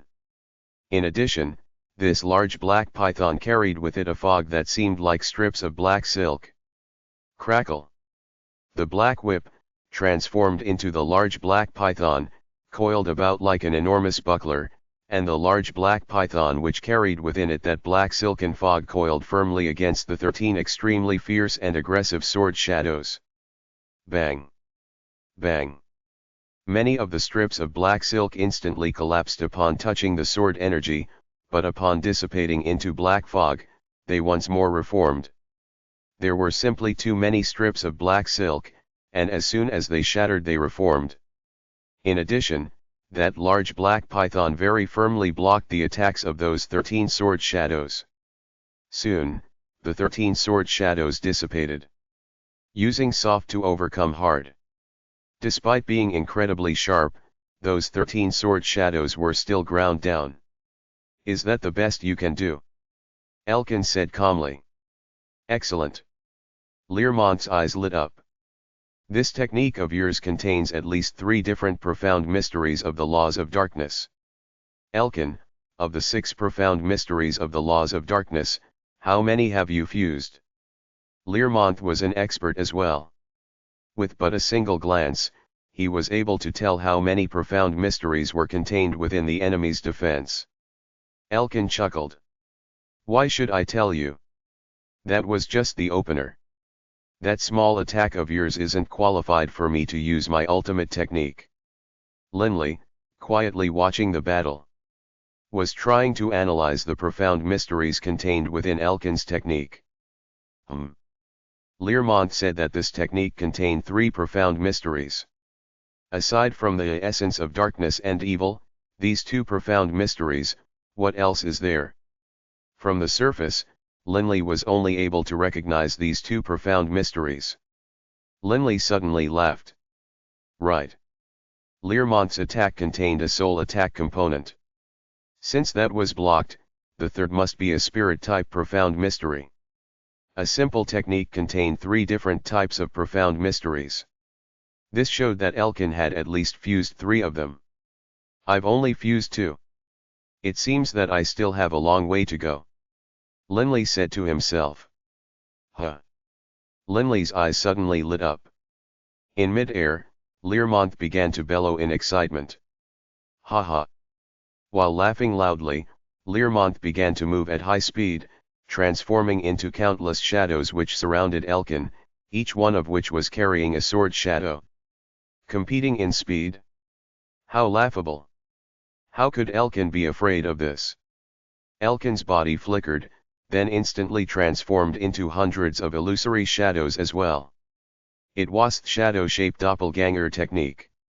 Elkin was capable of shifting to any one of those hundreds of shadows, making him completely unpredictable. Elkin's loud laughter rang out. Ha ha, there's no way you can touch me. I'm not competing with you in speed. Learmont's voice rang out, while at the same time, those moving shadows completely dissipated. Learmont himself flew back at high speed, but then countless sword shadows split the air apart. Crackle! Just as Learmont began to move at high speed, he had already unleashed hundreds of sword shadow attacks, each one slightly different, whether in time of attack or location. Learmont executed them all perfectly, and as he launched his final sword shadow, instantly, the countless sword shadows in mid-air formed into a single shape, a blossoming lotus flower. In this moment, as those countless sword shadows attacked, the blossoming lotus flower came into full form, and at the center of it was Elkin. HRM. Elkin's face instantly changed. This sword lotus had already completely sealed off the area around him, giving him no place to flee. His only choice was to take it head on. This Learmont truly is powerful, Elkin said to himself. And then, with a flip of his right palm, Elkin's blackened yellow right palm instantly became as scarlet red as blood while increasing to the size of a fan. Elkin let out a cold snort. His right palm suddenly slammed upwards. From above, many sword shadows were pressing down at him. Bang! The sword shadows were completely dispersed, but blood was flowing on Elkin's scarlet red hand. He had been wounded. My glove was destroyed. Otherwise, how could I have been injured? Elkin was filled with anger. In this attempt to seize the treasure of the Boyd clan, Elkin had incurred a major loss. And now, he had been challenged by Learmont, and even wounded. One detriment after another, Elkin was truly enraged now, and he no longer used one technique to counter another. He actively attacked. The sword shadows from above crumbled away, and Elkin himself charged straight through that hole, like a giant eagle in flight, charging straight towards the distant Learmont while shouting explosively through divine sense, "Learmont! You receive one of my attacks as well." The long black whip in Elkin's hands twisted about, instantly turning scarlet red and transforming into an enormous blood-red serpent as it coiled towards Learmont. This enormous serpent even opened its mouth wide, revealing its black fangs. The enormous red serpent's sudden attack caused space itself to tremble. Rumble. Excellent. Learmont's eyes were flashing like lightning, and the long sword in his hand suddenly stabbed outwards. This sword attack appeared ordinary, but in the moment when it stabbed outwards, a black hole in space suddenly appeared. The long sword seemed to twist as it stabbed through that black hole, and wherever the long sword passed by, space itself split open. Starpoint, explosions. Learmont's most powerful attack. The ultimate attack he had used to kill that green-robed elder at the Castle of Sand. Elkin, seeing the power of this attack, couldn't help but feel surprised. And then, Elkin gritted his teeth, his face savage. At the same time, the long whip in his hand, which had transformed into a blood-red serpent, shuddered, then transformed into a 9-headed serpent, each one of which had its fanged maw open. Learmont's seemingly unblockable sword pierced straight over. Crunch! It pierced straight through the throats of one of the serpentine heads. Clang! The sword pierced through to the long whip contained within the 9 blood-red serpentine heads. Instantly, the entire blood-red 9-headed serpent trembled, then with a boom exploded, transforming back into that long black whip. At the same time, the serpent heads that had been blocked off by that explosion continued to charge towards Learmont. One blood-red serpent's head after another charged towards him at high speed, savagely biting towards Learmont. A sword shadow flashed. 8 explosion sounds occurred simultaneously, while Learmont himself was sent flying backwards by the force of the explosions, landing onto the ground of the volcano range below. Immediately, Learmont rose to his feet. Right now, Learmont's face was ashen, and there was a hint of blood at the corner of his lips. Formidable, formidable. You've fused 4 types of profound mysteries. Learmont's body had bloodstains on it as well, and he carefully glanced at Elkin. "Since you were able to withstand this attack of mine, I admit defeat." Elkin's face was paler than it had been in the past as well, but he hadn't been as heavily injured as Learmont had. The onlookers, being Linley's group and the little golden kitten, were all rather surprised. "Learmont lost," Bibi murmured. "He isn't dead yet, but he admitted defeat." Linley continued to carefully watch the two combatants. Elkin looked at Learmont in surprise. You actually managed to fuse Destruction Divine Power and Fire Divine Power together? You have a mutated soul." When receiving this attack just now, Elkin just barely managed to detect the true energy source contained within the Starpoint Explosions technique. It wasn't Destruction Divine Power. It was a fusion of Destruction Divine Power and Fire Divine Power. "Right. Unfortunately, despite that being the case, I still am not your match." Learmont shook his head. "A mutated soul? How truly rare." Elkin sighed in amazement. "Generally speaking, only such a person is capable of fusing different types of divine power. Previously, I've only heard that when fusing different types of divine power, one's strength would increase explosively. Today, I see that is indeed the case." Elkin glanced at Learmont.